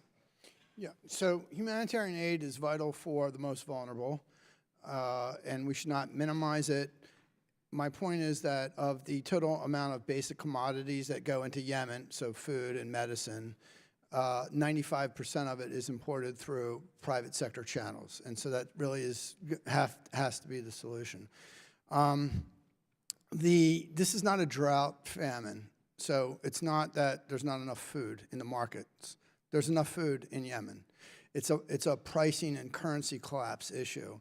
The splintering of the central bank in September of 2016 was a unique event in civil wars. It doesn't happen in civil wars, and this happened here. And what that caused is an immediate deleveraging of the economy that made basic commodities out of reach of households. And so stabilizing, and let me just add one other point. In my 25 years of engaging in civil wars and complex crises, I personally haven't come across a situation like this with the central bank basically deleveraging into regional, sub-regional banks. And so that crisis is the primary driver for the inability of people to pay for food. There's a lot that the Saudis and others could do. And by the way, to the point, the Houthis could end the humanitarian crisis tomorrow. They're the only actor that actually has that capability. I think that that's important. All the other actors can impact it, but they're the ones that actually could give up Hodeidah port and allow food to flow in through all avenues. I think that the Saudis should open up their land border crossings in a much more robust way to allow food to come in, and that all ports should be robustly engaged. And the last point I will just say is the Houthi government allows for a system of vast corruption that impedes the flow of basic commodities into the country. Thank you. I yield back. Mr. Mass from Florida. Thank you, Chairman. I just want to start by saying I have thoroughly enjoyed this debate on both sides and your comments. I think there's been a lot of insight been given here. And that being said, I just want to kind of get an overview of your perspective on the region to help me gauge some of the comments that were made. So I just have a couple questions that I think will assist me in this. Just number one, when we look at this Middle East Cold War that's going on throughout the region, I'd love to know, do you consider it possible or likely that we see open war between Saudi Arabia and Iran? Number one, just we can go down the line. I don't care what side we start on here. I'd say, Congressman, that I do think it's possible. I think as you see these, as I said, sort of bouts of regional interventionism, as you see the Iranians looking to take advantage of destabilized situations, I don't think we can rule out that that could then lead to more direct conflict between the powers involved. I think it's definitely possible. I would not today go so far as to say likely, but it could shift from possible to likely with a trigger just like that. Any further on a trigger that you might? Sure. I mean, there's a few different things here. First, as Mr. Singh was saying before, the Iranians, before the Joint Comprehensive Plan of Action, after, will always look for opportunities to escalate their destabilizing activities across the region. They could overreach someplace which would cause a reaction from the Saudis, or for that matter, from the United States itself. Secondly, the Saudis, particularly if they are continued to give a blank check, could increase their own regional adventurism vis-a-vis the Iranians. And so I think both of these could contribute to what is now certainly a possibility of conflict between them, but could move up the continuum to likely, on the basis of each side feeling that they've got the wind at their backs to go against the other. Ma'am? I agree with both Mr. Sullivan and Mr. Singh and have nothing to add. Sir.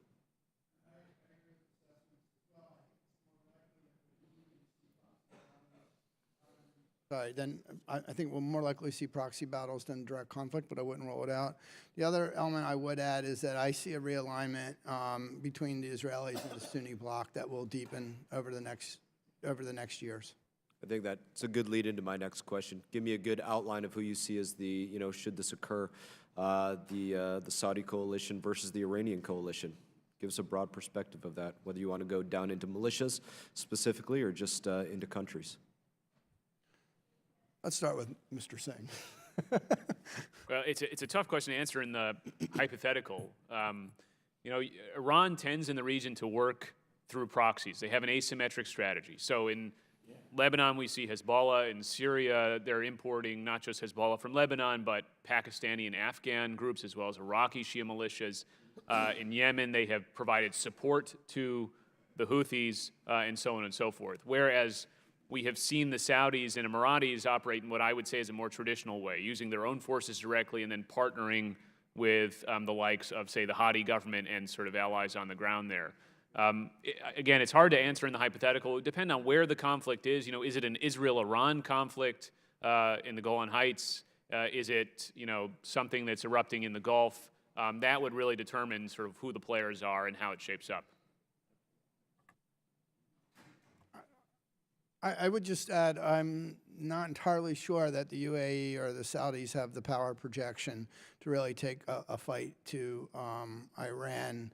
And would probably pursue a destabilizing proxy battle like the Iranians are doing in Yemen, but somewhere on the Iranian border, perhaps with the Kurds or others.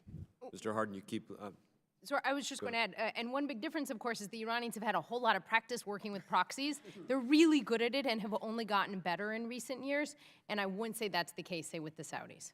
I agree. They have done a great job. I actually call it colonizing the region. That's what in my opinion, I see them out there doing. But again, you keep leading me into exactly where I want to ask. When we look at certainly what on the Iranian side could be considered a Shia coalition, what kind of force do we surmise that they could produce in the region with that kind of Shia coalition? Well, beyond their direct capacities that they have built up and continue to build up, they've recently tested ballistic missiles further to attack potential state targets in Saudi and the UAE. probably the most sophisticated, most well-armed militia that has some amount of command and control coming out of Tehran is Hezbollah, which has tens of thousands of rockets and missiles pointed at Israel.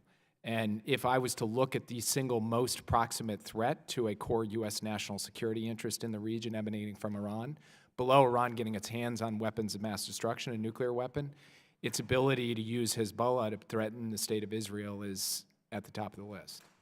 My time has expired. All right. Again, I appreciate everybody's comments today. Any other responses on that question can be submitted for the record.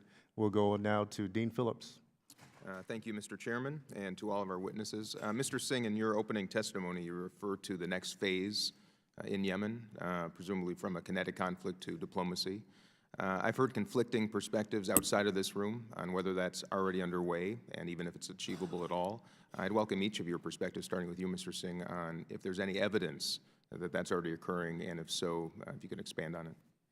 Well, I think it's certainly our hope, and frankly, I've heard from the coalition members directly that it's their hope that we have now moved into a political phase, as it were, of the conflict. And I think that that hope rests upon this current UN-led mediation succeeding. We've had the Stockholm Agreement, which was a breakthrough in a sense. It hasn't been perfectly implemented. We've seen lots of Houthi violations. But I think the hope is that that will stick, and if it sticks, we can then build on it with confidence-building measures and other steps around Yemen that will start to de-escalate the conflict. And of course, the question that raises, I'm sure, in everyone's mind is, well, what if it fails? What then happens? And I go into this in my written testimony. I think that if that happens, we need to encourage our partners and work with them, frankly, to craft a strategy to address what we consider the most significant threats emanating from this country. So that would be, as Mr. Sullivan was talking about, the Iranian arms going into Yemen and then the firing of missiles and rockets. It would be improving the access for humanitarian supplies. It would be trying to protect the maritime corridors there, and so on and so forth. That would be, frankly, a difficult conversation with our partners, but I'm not sure that we're in totally different places from our partners on those points. Thank you. Others? I think the Stockholm Agreement that was reached in December that Special Envoy Griffiths is trying to carry forward is deeply fragile right now and could break down at any time. One of the key markers will be whether this prisoner exchange that's under negotiation as we speak actually goes through, and then whether or not the two conditions that Griffiths has identified as having to hold, that there be no strikes within the ceasefire area and no offensive efforts to take territory, continue. So, and I agree with Mr. Singh that actually the coalition, to a greater extent than the Houthis, in my view, wants to see this sustained. And I agree with Mr. Hardin that the Houthis have more power to actually cause the provision of humanitarian assistance to get through Hodeidah right now. And I think that working with the entire international community to bring as much pressure to bear on ensuring we do move into that next phase is the most important thing in the days and weeks ahead. Thank you. Dr. Carlin. It's hard to be sanguine about the situation in Yemen and how much better it could look a year or 2 years from now, no matter which phase it goes into. I might suggest where you really want to focus on is 3 opportunity costs. First, obviously, the horrific humanitarian situation. Second, the price we pay to try to contain what is coming out of it. And third, the distraction that it poses both for us and for our regional partners.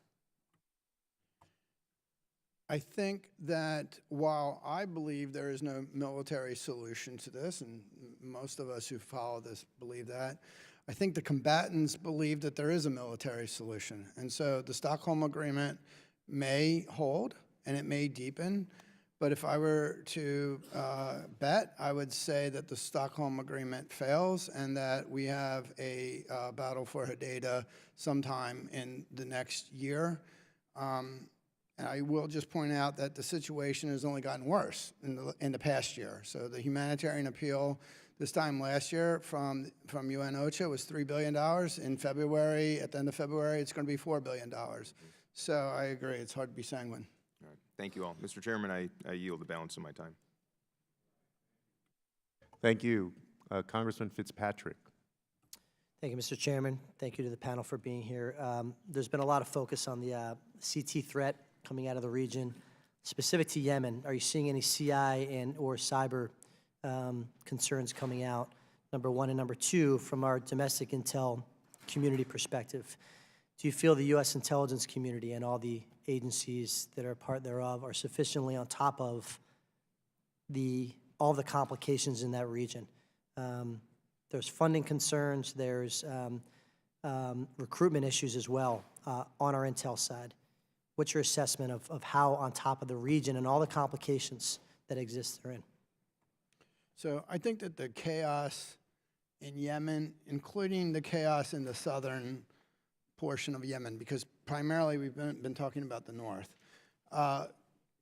gives space for terrorists. And that space is probably deepened. I don't think that we can kill our way out of it. And so I agree with the assessment that AQAP has a very large and sustained base in Yemen. In terms of cybersecurity threats, I would be doubtful that would originate from Yemen.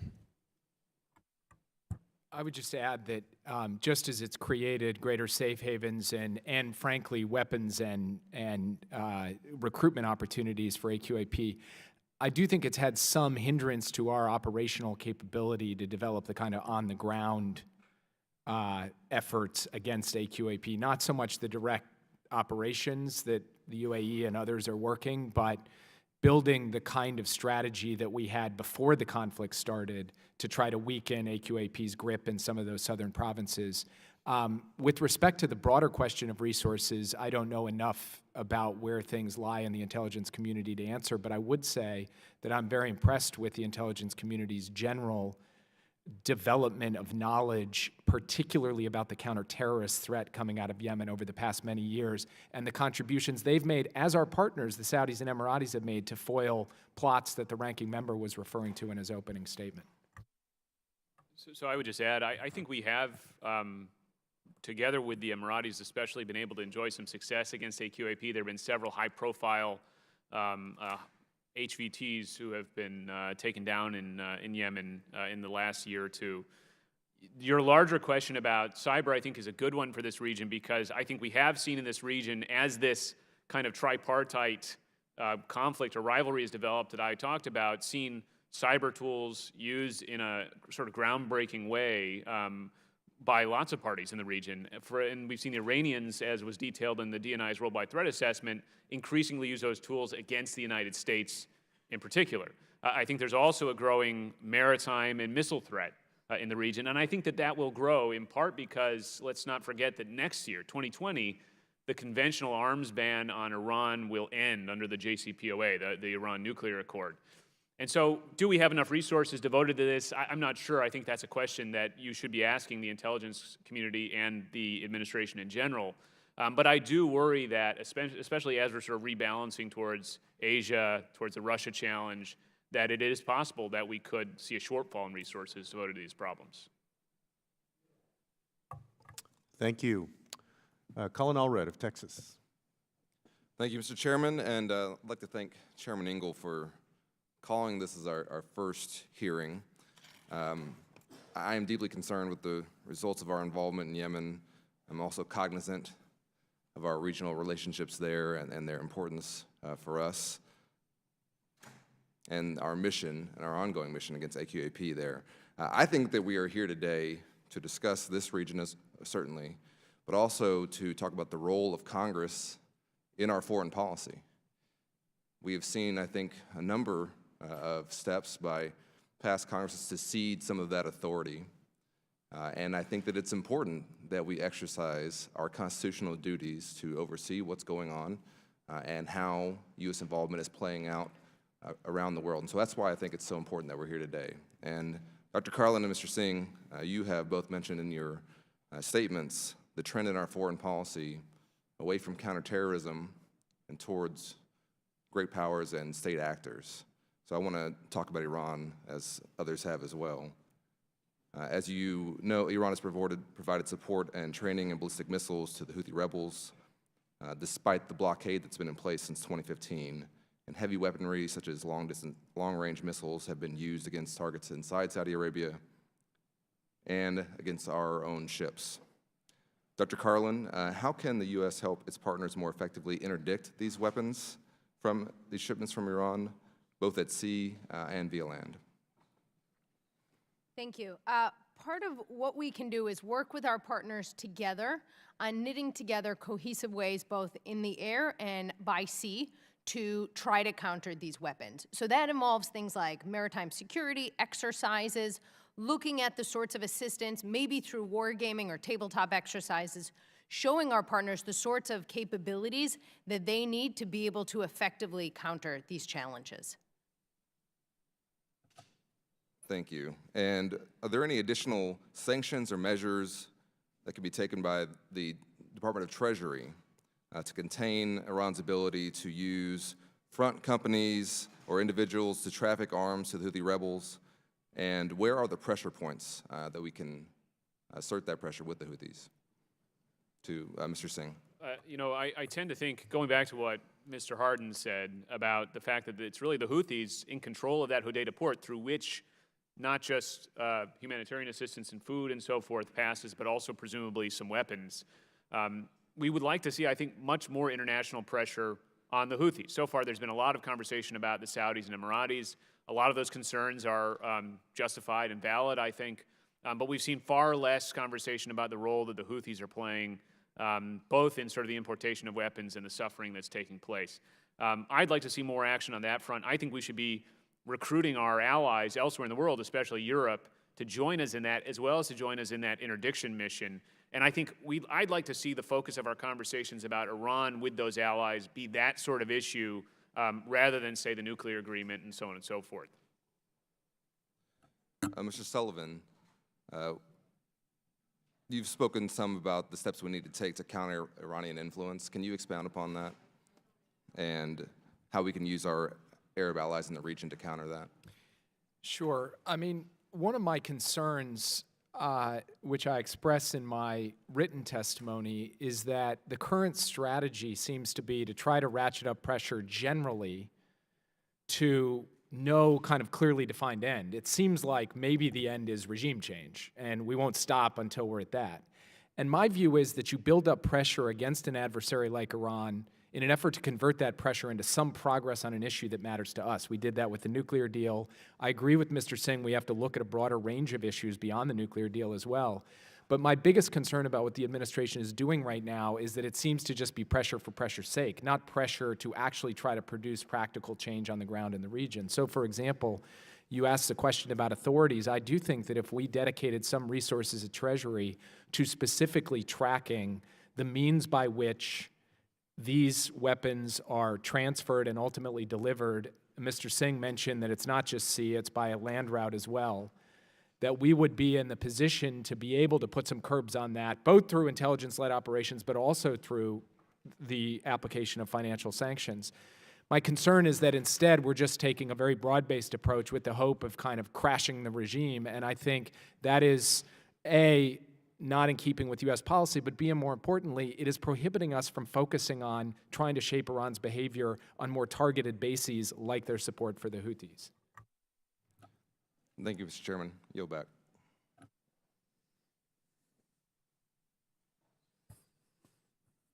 Mr. Curtis. Thank you, Mr. Chairman. Panel, thank you for being here today. I, too, have enjoyed this discussion. I've heard the word chaos a lot today, and I'm gonna use it again. My experience is that no matter where you go in this world, if there's chaos, when you peel back that curtain, you're going to see influences from China and from Russia. Is that the case here? And can you give me a sense of how much influence is being exerted by those two countries? Mr. Singh, let me maybe start with you and others that may want to comment on that. Are you asking Congressman specifically about Yemen or about the Gulf region in general? My thought was specifically about Yemen, but I'd be curious to know just the overall influence in the region. I think what we do see in the overall region is certainly an increased interest by Russia in becoming involved in the Middle East and in the Gulf region as well, in an effort to sort of project their own influence and power, to blunt American influence, and to do other things like sort of promote their arms sales and so on and so forth. So they're competing with us, for example, for arms sales in places like Saudi Arabia and so forth. The Chinese, to some extent, are doing the same thing, competing. That we've seen, for example, a significant increase in the export of armed drones by China to places like the UAE and Saudi Arabia. The Chinese, I think, are less active, or at least less overtly active in the region than the Russians are. But I think we'll see their involvement increase. They're involved right now in the development of an Omani port called Duqm, which is sort of at a pivot point between the Indian Ocean and the Arabian Sea. They've established their first overseas military base in the Horn of Africa in Djibouti, where, as I mentioned, a lot of these states, the UAE, Turkey, and others, are also very active, and where, of course, the U.S. is very active. And so I think there is a worry that you do see, especially Russia, partnering with Iran, partnering with Iran's proxies. We see this clearly in Syria, in a way which is destabilizing and potentially threatening to the United States. And I also worry about the potential for the development of more great power conflict in the region, especially as China steps up its activities. You mentioned just a brief moment ago the need to call on our allies with the Houthi to influence the Houthis. And when you said that, it made me wonder who truly influences them, and would that influence be greater by Russia? And is that a possibility? And if so, should we be calling on Russia for help with humanitarian aid, specifically in that venue? You know, I don't know that the Russians have direct influence on the Houthis. I don't get that perception. Where Russia comes into it, I think, is Russia obviously sits on the UN Security Council as a veto-wielding member of that council, and has the ability to, as they have done time and time again, especially in recent years, protect Iran, which is Russia's main partner in the region, and by extension, Iran's proxies. And so I think where you need the Russians is to allow sort of the UN Security Council to play a bigger role here. And maybe our Saudi allies or Emirati allies, you know, countries where Russia would like a role, like a relationship, the Israelis can play a role in putting pressure on Russia to do that. My point more broadly is I think that there hasn't been enough of that international pressure on the Houthis. And I think that's especially important because I'm not sure there is any single external power that can compel the Houthis to the table or sort of force a solution on them. Okay, Mr. Harding. I would agree. I mean, there's not a lot of leverage points for the Houthis. Part of their power is the fact that they're so indigenous and so capable of operating within their own country. And again, I just want to reemphasize one point. They're not proxies of Iran. They have common aligned interests, and they use those interests to further their own benefit. But the only leverage points might possibly be the Omanis. Back to China and Russia in terms of the chaos in Yemen, I don't see it, to be quite frank, except for the race for the ports, which would include some Yemeni ports. And clearly, both the UAE and China have great port desires. Djibouti is a great example. I would just add that we have historic examples where active and serious U.S. diplomacy has pushed the Russians out of the Middle East. And when you see a lack of it, unsurprisingly, it's an easy place for them to make problems. Good. Thank you. I yield my time.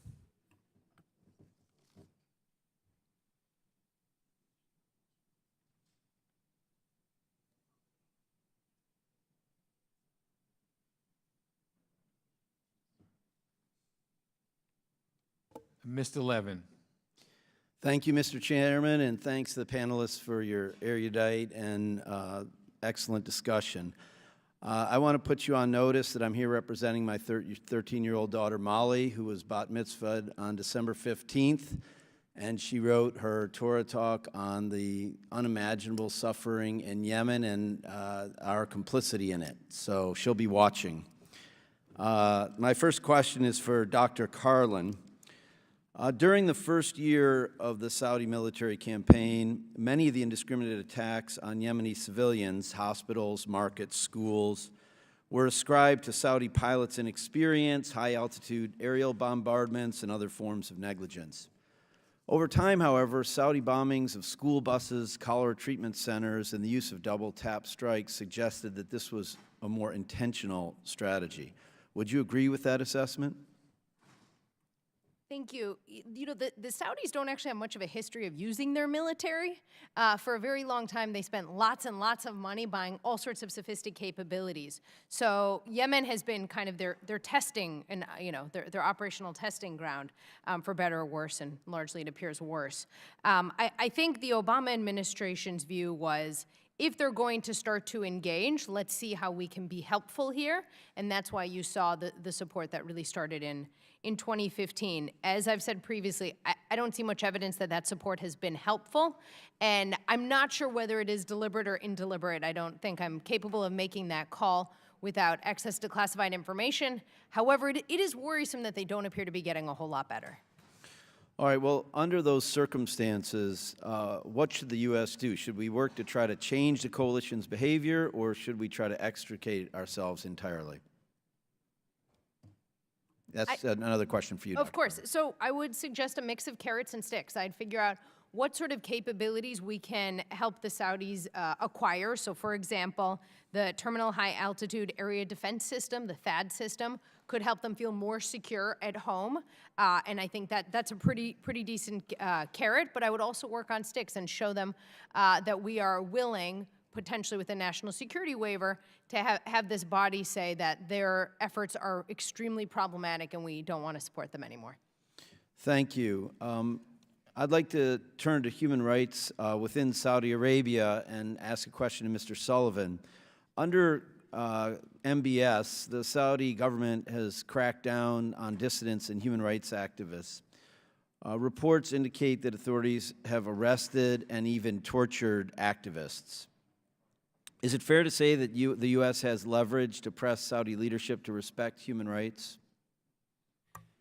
You know, it's always a complicated question, our leverage to get other countries to conform to our values and our human rights standards. Oftentimes we overestimate the leverage we have, but a lot of times we turn a blind eye to bad behavior by close partners to the detriment of our interests and our values. And I think in the case of Saudi Arabia, and this was true under Democratic administrations as it has been under Republican administrations, I think we have too frequently been willing to say we've got to make human rights concerns a 5th, 6th, or 7th tier priority rather than something on the plane with other more fundamental interests that we have, and I think that should change. Will we be able to get them to fully live up to our expectations?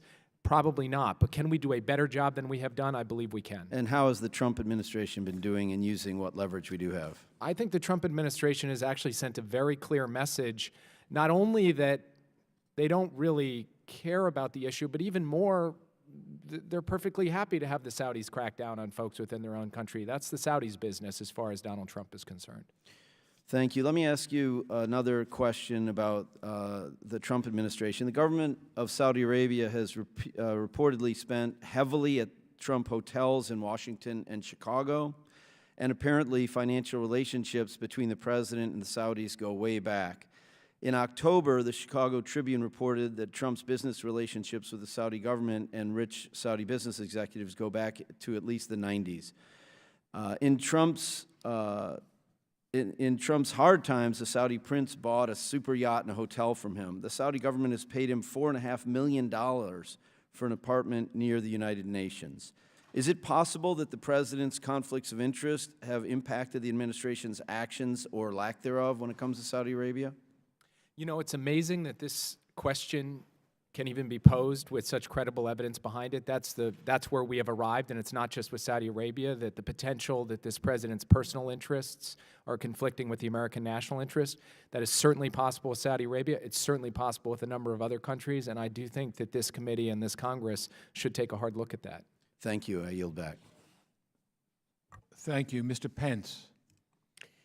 Chairman Engel and Ranking Member Mccaul, I'd like to start by saying how honored I am to serve alongside you and represent Hoosier values on the Foreign Affairs Committee. Thank you. To all the witnesses today, thank you for being here, your time and your fascinating testimony, educational. Mr. Singh, specifically, I found your testimony to be particularly interesting. Specifically, I'm interested in your opinion on the most effective role of Congress with respect to the U.S. policy in the Arabian Peninsula. In your written statement, you expressed your view that it would be a mistake to end our partnership with Saudi Arabia and the other Gulf states. You've talked about that today as well. You continue by saying that this should not prevent us from having frank conversations with our partners when disagreements arise. Instead, you suggest, and I quote, The U.S. should concentrate its efforts in a number of areas. In that spirit, you listed examples such as improving allied military effectiveness, improving coordination among partners, pressing for democratic and reform, and reinvigorating regional diplomacy. In your opinion, what do you think is the most effective role of Congress to help achieve our strategic objectives while also promoting and protecting our fundamental American values? Is there one of these areas that you identified that stands out where Congress should, as you say, concentrate its efforts? Well, sure, Congressman, and thank you for taking the time to read my testimony. I do think that when you're in government working on these issues, you have a tendency to have a hard time looking beyond even the next week. You know, a situation like Yemen, the situation with Saudi Arabia, these are fast-moving situations in a region which is a very turbulent region. I think what Congress can really do in a way that's hard for the executive branch to do, besides, of course, its constitutional roles of oversight and providing that sort of that check, is take a longer-range view. For example, look at the systemic risks of arms sales to the region. You know, you're asked to approve or disapprove individual arms sales, but there's no reason you can't step back and look at the whole and say, you know, is this adding to stability or is this detracting from stability? Is this advancing or setting back our interests? When it comes to human rights, which we were just talking about, again, oftentimes I think that even if American officials care about human rights, want to press them, there tend to be 4 or 5 other issues which are this week's issues which get in the way. And so I think Congress, again, can play a very useful role in ensuring that human rights, and not just human rights, but political reform, economic reform, remain on the agenda for U.S. policy. And I do think, frankly, and I think that we are seeing this today in Yemen, that congressional pressure can play a role in shaping the actions of our partners. And so we may have a very close partnership with Saudi Arabia, with Yemen, and when the CENTCOM commander goes and talks to them, he may be talking to them about operational issues. But when a CODEL comes, when Congress speaks, I think oftentimes it can put some of that pressure on, especially on those longer-term issues, in a way which is tougher for American officials to do. Thank you. Mr. Chairman, I yield my time. Thank you. Ms. Spanberger. Thank you very much to those presenting today. I appreciate your time. I wanted to start with a question for Mr. Singh. General Votel made comments yesterday talking about the fact that U.S. military engagement with Saudi Arabia and the UAE allows us to have leverage and influence over their actions in Yemen.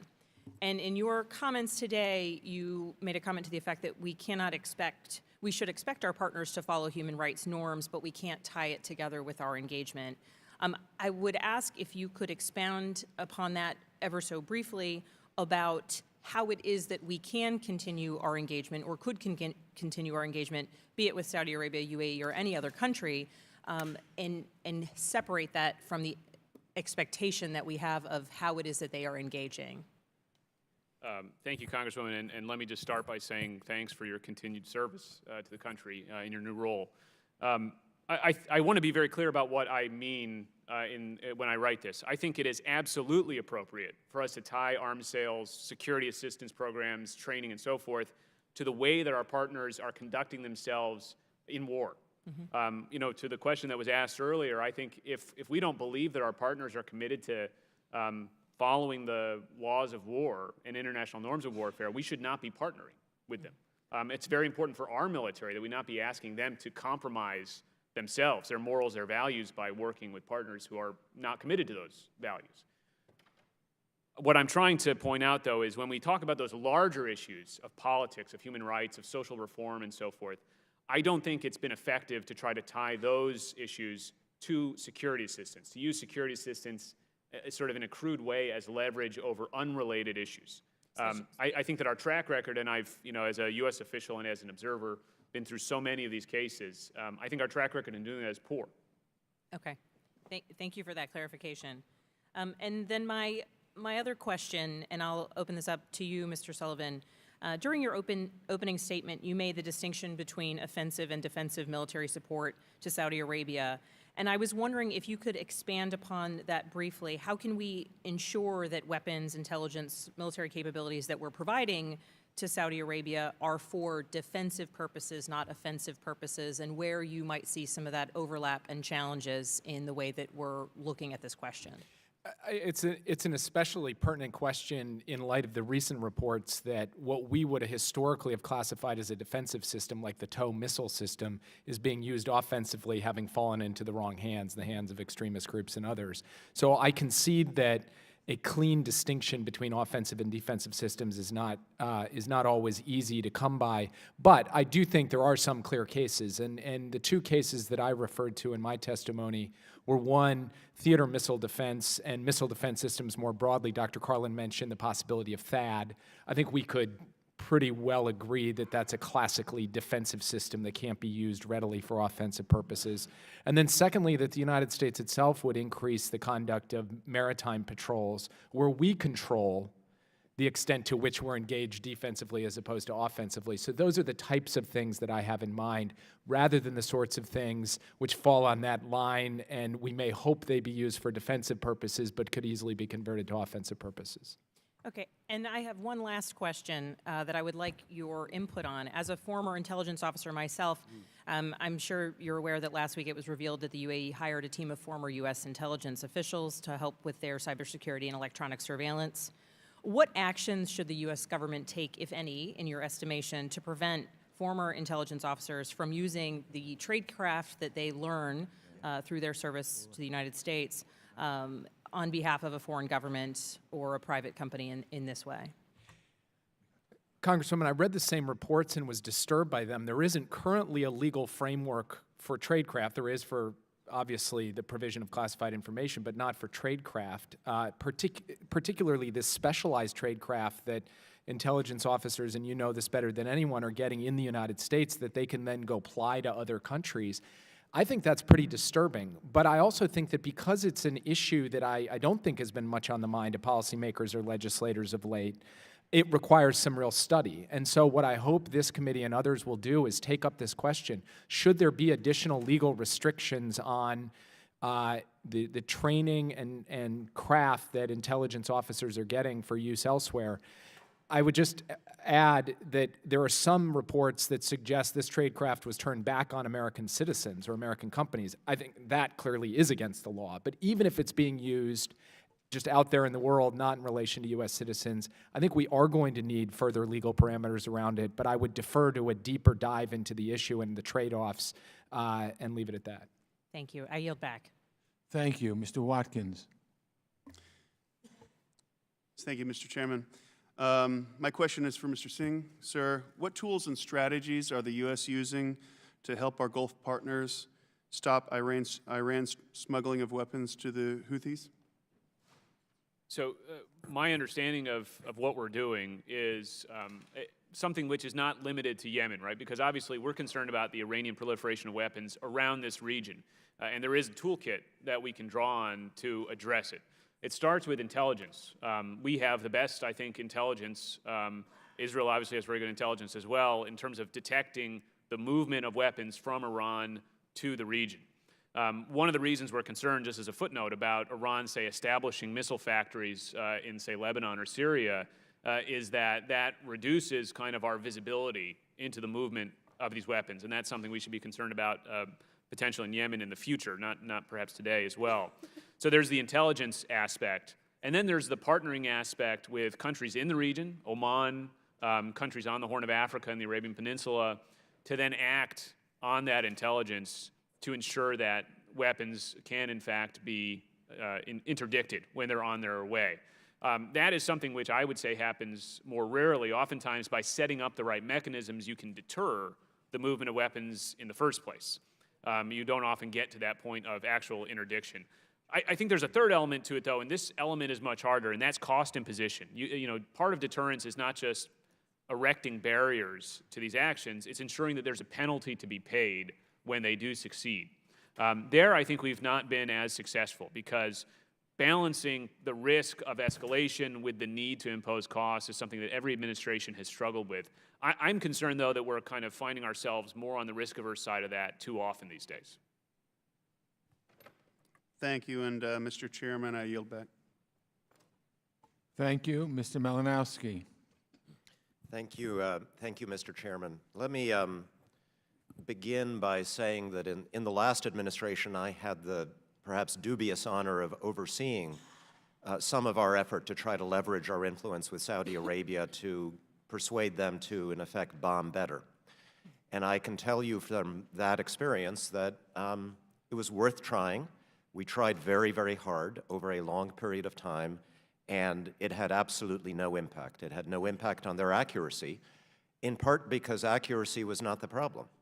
They were very accurate in bombing markets, schools, bridges. In fact, we gave them a list of targets that they were not to strike, and they then proceeded to accurately strike them. And the result is a conflict that, as we've heard, has massively impacted the civilian population and helped Iran. A question has been raised, what influence would we have if we stopped? And I wanted to ask you, Dr. Carlin, you know the full extent of our relationship with Saudi Arabia, how embedded we truly are. It's much more than just targeting assistance. And I wanted to ask you, if we pulled back entirely, including on the assistance that we provide for the servicing of Saudi aircraft, the U.S. government and contractors and private companies, how long could the Saudis actually practically sustain significant air operations over Yemen? Could they go on the offensive for a sustained period of time? Thank you.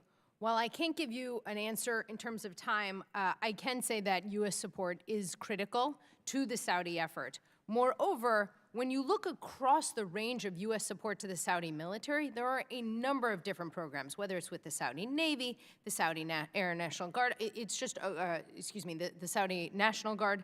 There's kind of a plethora of programs that permeate the U.S.-Saudi relationship. So when we're talking about pulling back, it's important to think through what do we want to pull back and what do we actually maintain? And to not, none of us want to see it in a binary sense, I think, completely. One of the challenges we do have here is over the last 2 years, we've seen what the new power center in the Crown Prince has kind of, how he's governed, how he's governed Saudi Arabia. And we've seen just a number of extremely problematic decisions domestically and across the region that I think have caused a lot of us to call into question his ability to make the right choice. Right. It's also been suggested that if we were to pull back in that targeted way, the Saudis could go to other powers, to the Russians, to the Chinese, that they don't actually need American support. Mr. Sullivan, if I could ask you to address that, and specifically perhaps tell us, could the Saudis service F-16s with MiG parts? It would take, well, the short answer to that question is no, they could not. If Iran were to start interfering with shipping in the Persian Gulf, would the Chinese Navy come to Saudi Arabia's rescue? No. No. Saudi Arabia has an existential interest in maintaining a relationship with the United States. I assume all of you would agree with that. Yes, and I don't think they can just say, well, we don't need the U.S. because the Russians and Chinese will come fill in the gaps. I do not think they can do that. Let me also bring up the Khashoggi case, which we haven't really discussed very much here. It's been suggested accurately that there are a lot of human rights problems in Saudi Arabia. Beheadings, journalists are arrested and killed. It's absolutely true. I would argue that this is very different. It's not a human rights issue in Saudi Arabia. This is an example of a country reaching across its borders to kill somebody who had been given protection in the United States, in a democratic country in the Western world. This is not normal. This does not happen frequently in the world. The Russians did it to somebody in England recently. There are very few other examples I can think of. Would you agree that it is a paramount interest of the United States, as a country that is home to thousands of Jamal Khashoggis, people who are in exile from their countries, who are critics of their governments, is it not a paramount interest of the United States to come down extremely hard when something like this happens so that it does not become a norm? We should absolutely be concerned. And what's sad, to be honest, is that we shouldn't even be that surprised by what happened with Jamal Khashoggi. You had already seen the kidnapping, if you will, of Lebanese Prime Minister Hariri. You had obviously seen all these actions in Yemen. You've seen the arrests of a whole bunch of, frankly, the Crown Prince's relatives in the Ritz-Carlton. So we've seen kind of example after example, the Qatar blockade of just making the wrong choice over and over. And you know, unfortunately, this has been the most spectacular. What worries me the most also is that the Saudi leadership still seems pretty confident. And I think this body has an important role to say, to remind them that we have at least some lines. Thank you. Well said. Thank you, Mr. Guest.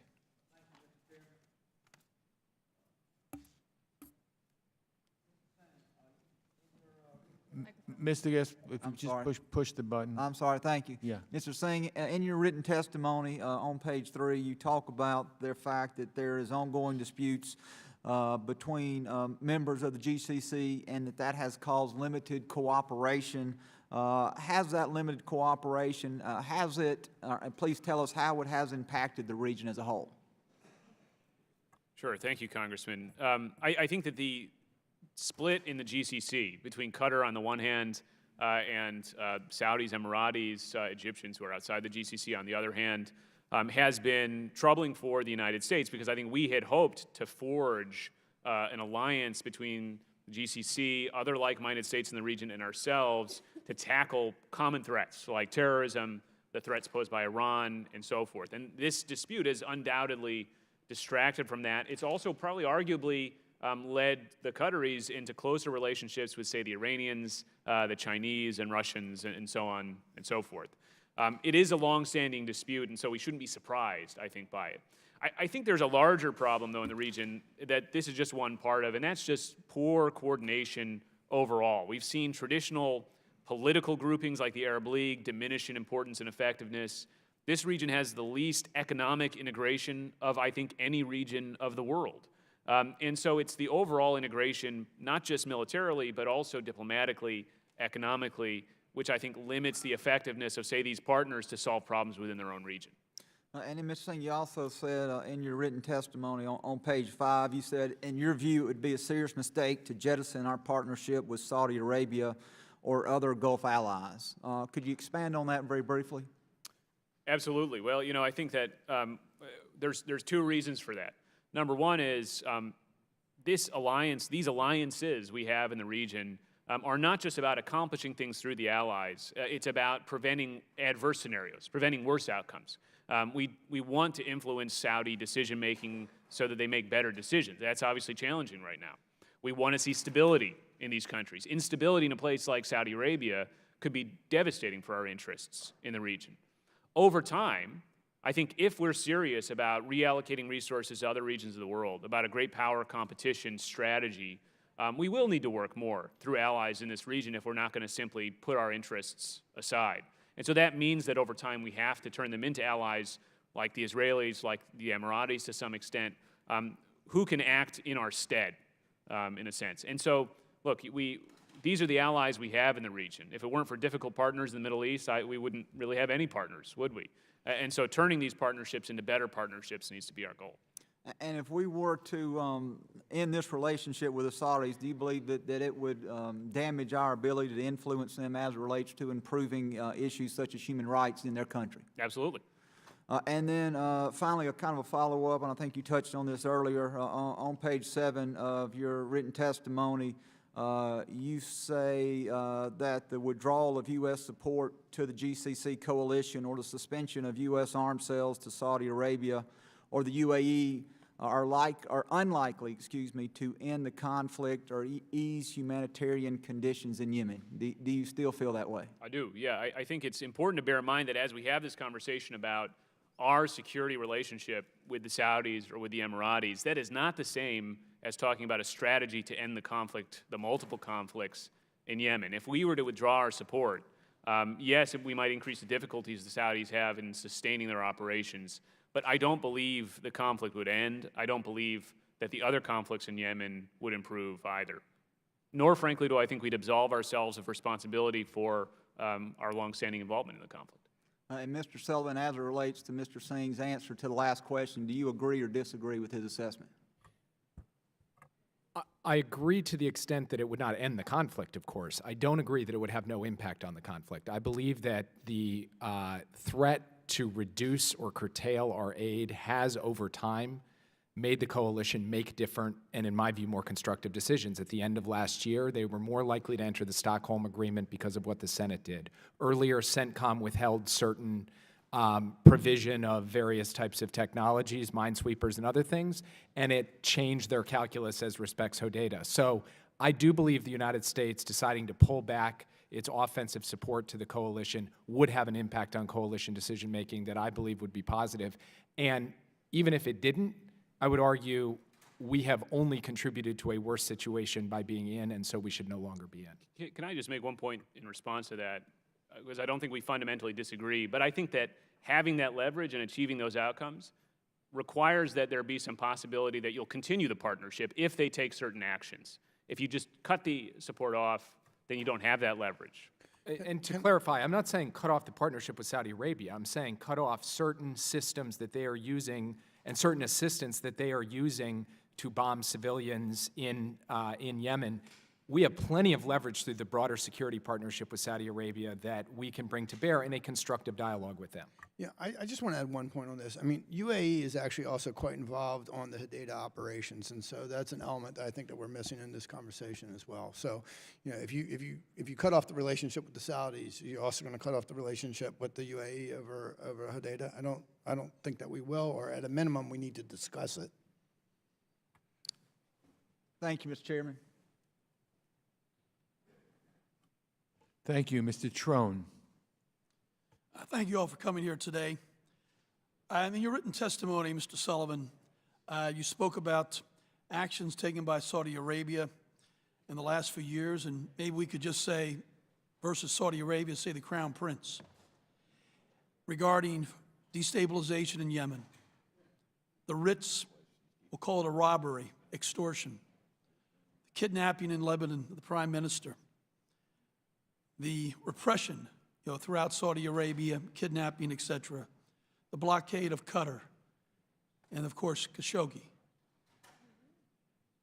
What's the most effective thing we could do to help combat and tell the Crown Prince, enough's enough, we can't keep going down this route, item after item after item?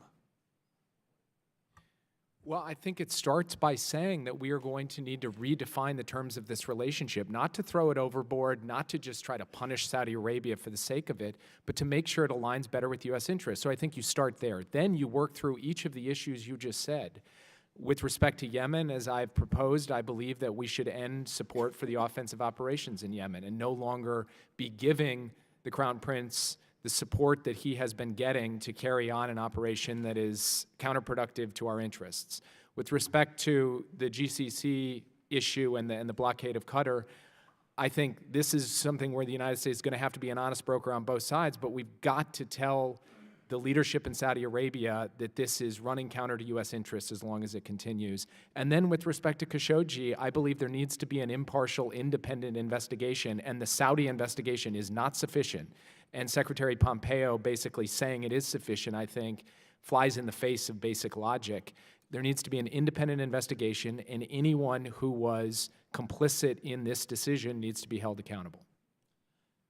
In December, I was in Israel, and we met with all the various leadership there. And it's certainly crystal clear that they don't want to run from Saudi Arabia. They think if we don't continually, unconditionally support Saudi Arabia, we don't have the block against Iran. But at the end of the day, I take a little different view. I think long term, Crown Prince is 33 years old. We've seen the litany of things that he's accomplished, none of which are good.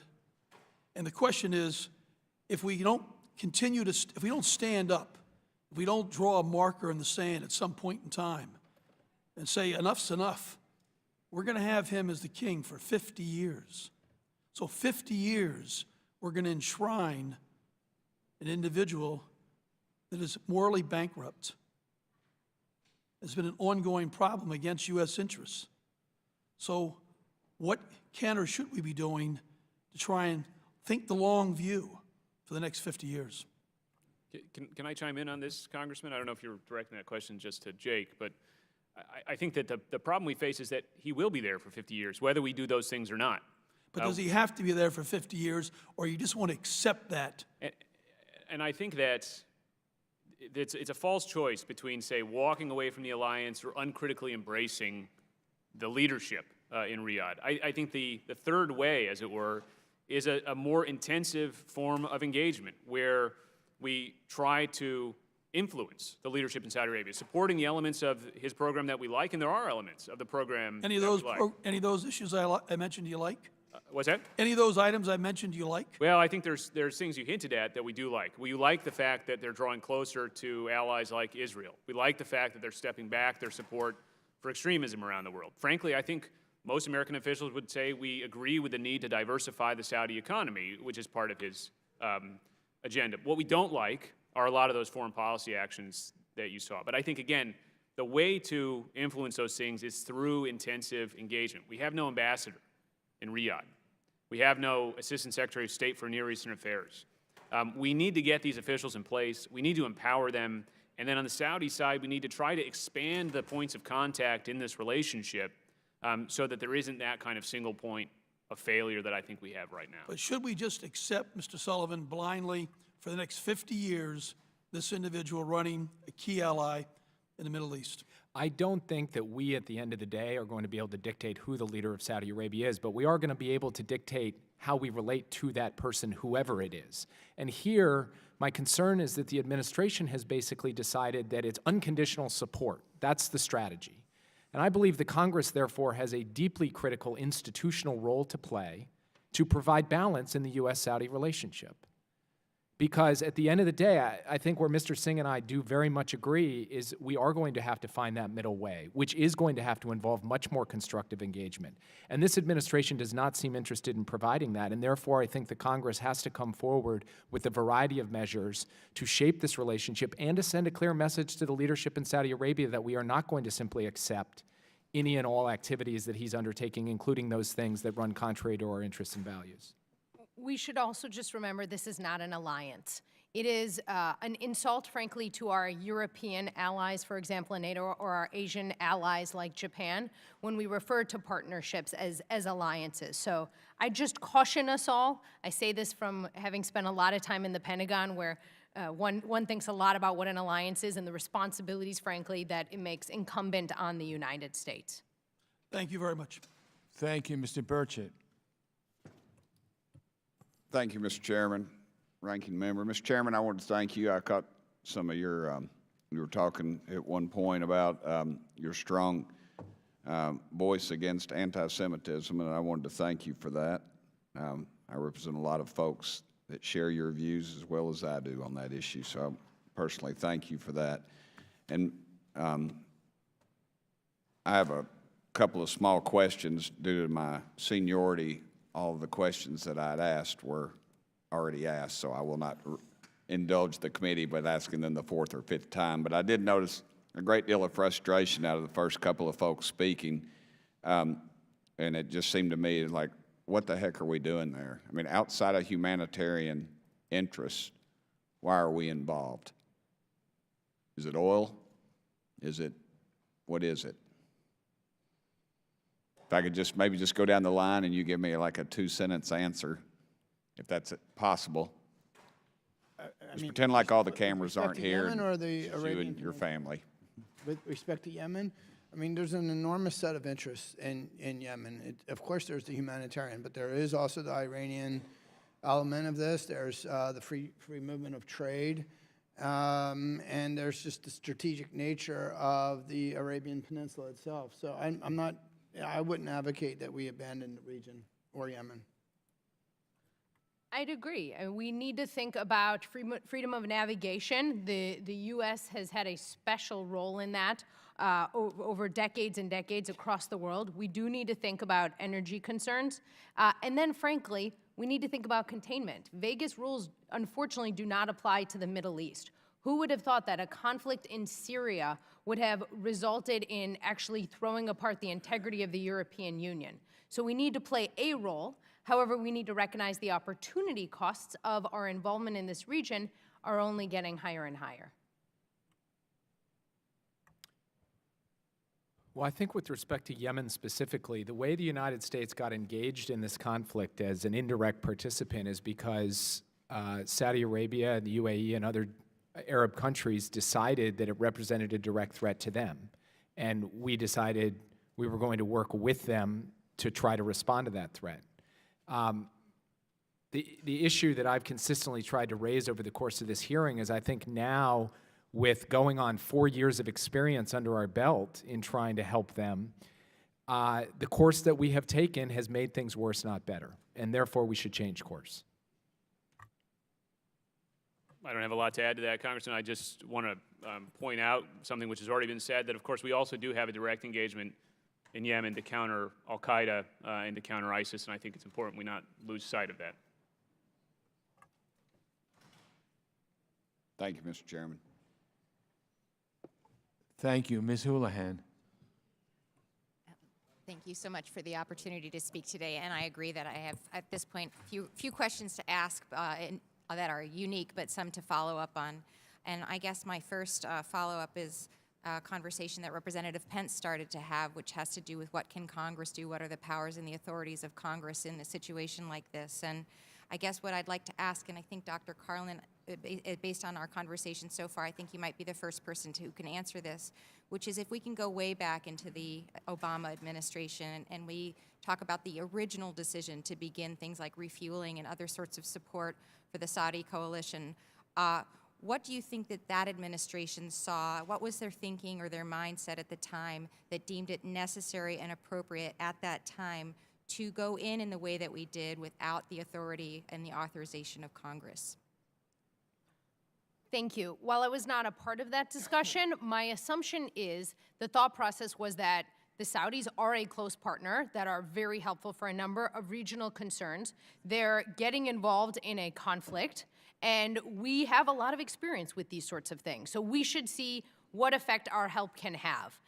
So I think, as Mr. Sullivan has discussed previously, I think it was a good faith effort to see how we could help them really use their military force for one of the first few times they had done that in a meaningful way. Where Congress, I think, can be especially helpful is forcing something that Mr. Singh suggested earlier, forcing that step back, forcing that assessment and saying, okay, it's been a couple years. What effect have we had? What effect should we have expected to have? And what are the costs? And I agree with you because his conversation also talked a little bit about the responsibility of Congress having a longer-term view and making sure that we're thinking hard about why we are places that we are and whether we should stay there. And it just feels as though we're in this place right now where we made a decision, and even with your description, didn't sound like a decision that was imminent or pressing or needed some sort of a step around Congress. Here we are, and now we're kind of have the opportunity to step back and look at it. So you don't see that there's anything now that would continue to require that there not be an authorization on the part of Congress to continue to be involved in this area? I think Congress's involvement is crucial. It is really hard to step back and assess how well the policy you're working on is actually working or having the effect you want. And I think for this committee writ large, the U.S. The executive branch and the military in particular has focused largely on this region for the last 18 years. It is going to be extra hard then for any administration to feel comfortable stepping back and saying, what have we achieved and what haven't we achieved? That's an uncomfortable and awkward and yet crucial discussion that this committee can really help facilitate. Thank you, and I really do agree. I don't think it's necessarily about one administration or the other, but really a question of whether or not this body, this Congress, should also be involved in that decision of whether or not to appropriate these kinds of resources. My second question, if I have time, is probably for Mr. Sullivan. You spoke really eloquently several times about the fact that we should have a bipartisan and very serious conversation about a sustainable relationship ongoing. You did speak about ideas like curtailing logistical support, about disrupting maritime lines, and you also spoke about finding a political solution and your hope that there was something there. Dr. Carlin, you also spoke about efforts that the military efforts and the diplomatic efforts in many cases are at odds with one another and acting counter to one another right now. So here we are years later, and whatever we're doing isn't working. So if we end up sort of pulling back one aspect, maybe the offensive engagement that we have right now, if you can envision not militarily what the consequences will be, because we talked about that over here, but in terms of energy, commerce, all the other sorts of implications about our relationship with Saudi Arabia, what can you imagine or speculate would happen if we ended up offensively pulling out of our relationship right now? Do you mean pulling out altogether, saying sort of breaching the relationship more fundamentally, or just with respect to Yemen? Just with respect to Yemen, exactly. Look, I believe that we put in a good faith effort to support and provide assistance to this coalition effort over an extended period of time. And we can make a good faith case to our partners that we are done because we don't think it's working, and frankly, it's shocking our conscience what's happening as a result of this. And I do not believe that that needs to or would lead to a fundamental breach or disruption in our relationship, and that the positive elements of that relationship could continue even if the United States no longer participated in this, and that would be the policy I would aim for. I appreciate your time very much, and I yield back the remainder of my time to the chair. Thank you very much. Mr. Reschenthaler.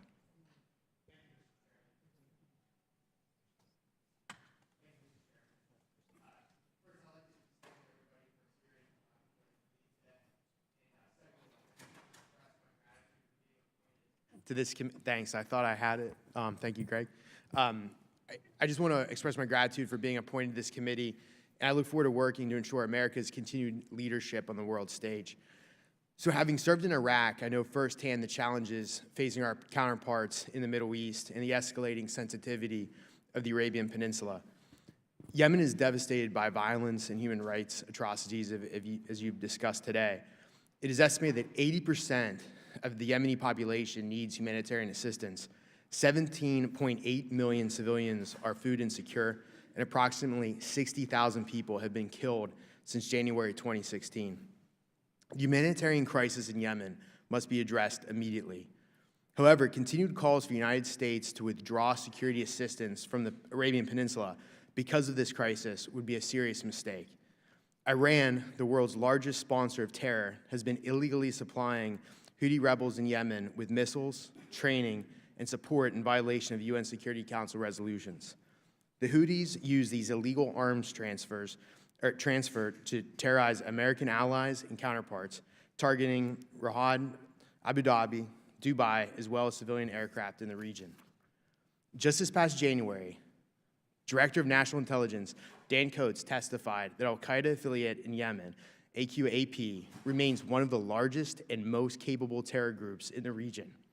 This is why I fully support continued U.S. security assistance and the administration's goal to create the Middle East Security Alliance, a regional NATO-like body that will deepen cooperation on missile defense, military training, counterterrorism, and strengthening regional and economic diplomatic ties. I strongly support the U.S. working in coordination with our counterparts in the Gulf region. However, cooperation shared goals do not equate to blind allegiance and obedience. The assassination of Jamal Khashoggi and detention of women's rights activists in Saudi Arabia do not align with the values of the United States and deserve scrutiny.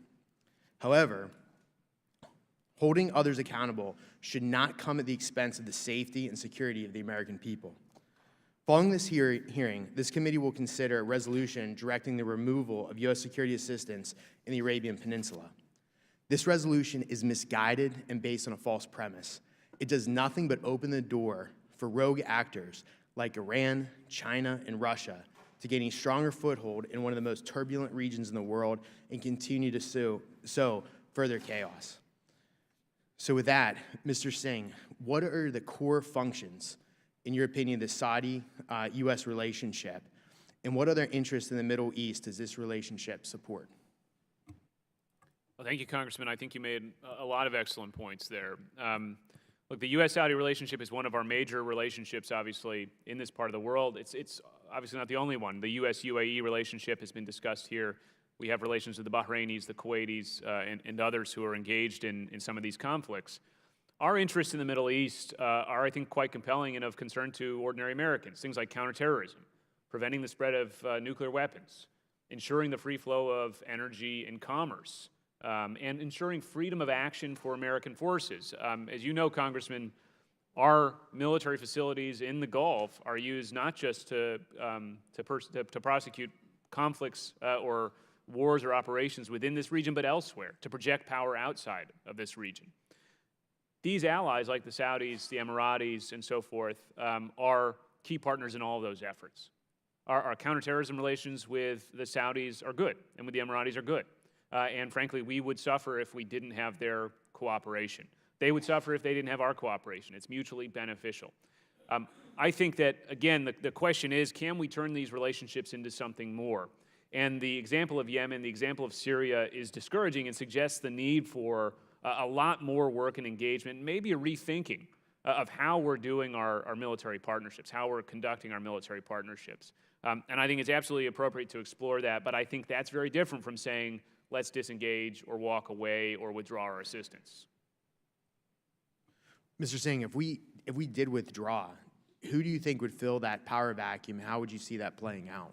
I think as the U.S. steps back, look, there are other great powers, other external powers, let's say, who have also interest in this region. The Russians have an interest in the region. The Chinese have an interest in this region. And whether they wanted to or not, I think as the U.S. steps back, it increases the incentive for them to increase their involvement in the region. Already, for example, the Saudis have a tremendous economic relationship with the Chinese. I think if the U.S. stepped back, they would need to look to diversify their external relationships. Thank you. And thank you, Mr. Chairman. I'd yield back the rest of my time. Thank you. Ms. Omar.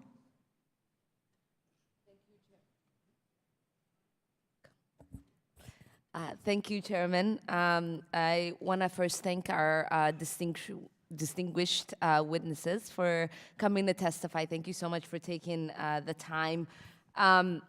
This Saudi-led coalition has engaged in a military action in Yemen for a little over 3 years now, and the ongoing military campaign has triggered one of the world's worst humanitarian crises.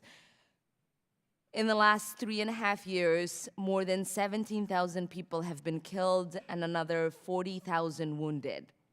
A further 3 million have been internally displaced, and according to USAID, 22.2 million Yemenis, or 3/4 of the Yemeni population, need humanitarian assistance.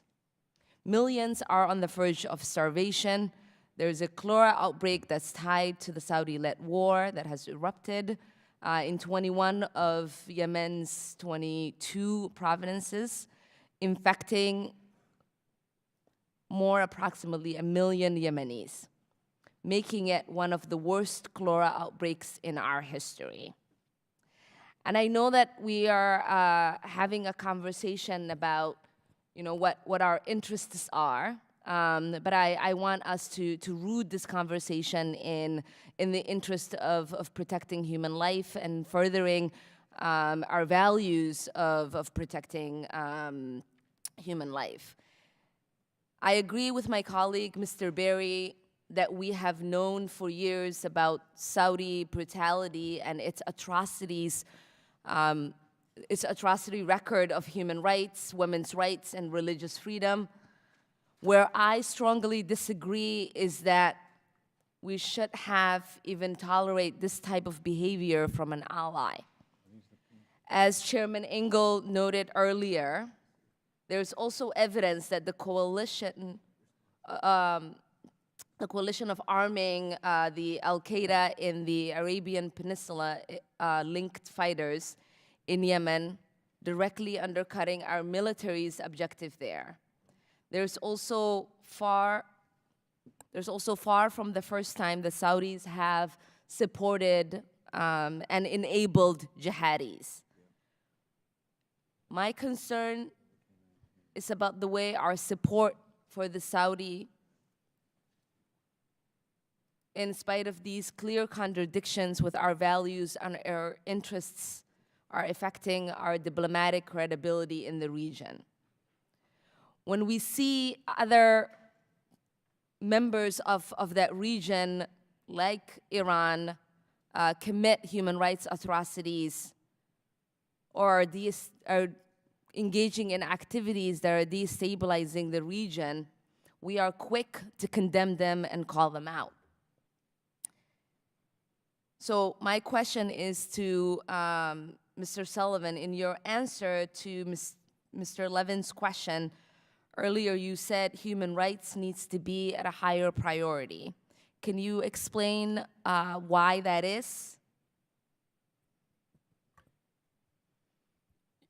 In a number of our significant relationships around the world, including the U.S.-Saudi relationship, we sometimes have to make decisions about what we're placing paramount priority on in terms of what we deal with on a day-to-day basis. And there are instances throughout Democratic and Republican administrations where human rights take a backseat to short-term security interest concerns. That has happened in the Obama administration, the Bush administration, the Clinton administrations. It's happening with much more frequency in the Trump administration. The issue I see with Saudi Arabia is that we have allowed that to become so embedded in our muscle memory in the relationship that we basically don't really press on human rights concerns much at all. And particularly with the current president essentially saying, I don't care about those issues, do as you please. I think this has reached a point where it's no longer sustainable for the United States, and that we have to find a way consistent with the complexity of our interests in the region to elevate the dialogue and discourse and urgency of our demands of our partners that they do better when it comes to how they treat their citizens. And do you think this double standard is impacting our diplomatic credibility in the region? I think it's a broader issue with U.S. foreign policy. Anytime you are both engaged in power politics in the world and you are trying to advance values, as the United States does, you are going to have certain instances of inconsistency and hypocrisy. That is built into a unique attribute of American policy, which is we do care about these issues the way a lot of other countries don't. And so necessarily sometimes there will be inconsistency. I don't think that has to undermine our credibility, but it does mean we have to be more forthright and honest about it and do a better job of making sure that we're not simply ignoring human rights issues, I think, as we all too often have done in this relationship. Again, in a bipartisan way. I'm not trying to use this as a political cudgel just against this administration. Thank you. Thank you. I yield back. Thank you. Ms. Wagner. I thank the chairman and the ranking member for organizing this hearing, and thank our witnesses for being here. Our Gulf partners have proven invaluable in opposing Iran's destabilizing agenda, fighting terrorism, and recognizing Israel's right to exist. And I believe we must continue holding our allies to a high ethical and humanitarian standard. I appreciate the opportunity to learn more about U.S. efforts to prevent civilian casualties and foster respect for human rights in the Arabian Peninsula. When Canada's foreign minister criticized egregious human rights abuses, the Saudi government expelled the Canadian ambassador, withdrew its own ambassador to Canada, and froze pending trade and investment deals. The Saudis have engaged in similar disputes with Germany and I believe Sweden also. Mr. Singh, are Canada, Germany, and Sweden coordinating a response to the latest diplomatic feud, and how can we support our Canadian partners? Thank you, Congresswoman. I don't know that they are coordinating a response. If so, it's not something I've heard about.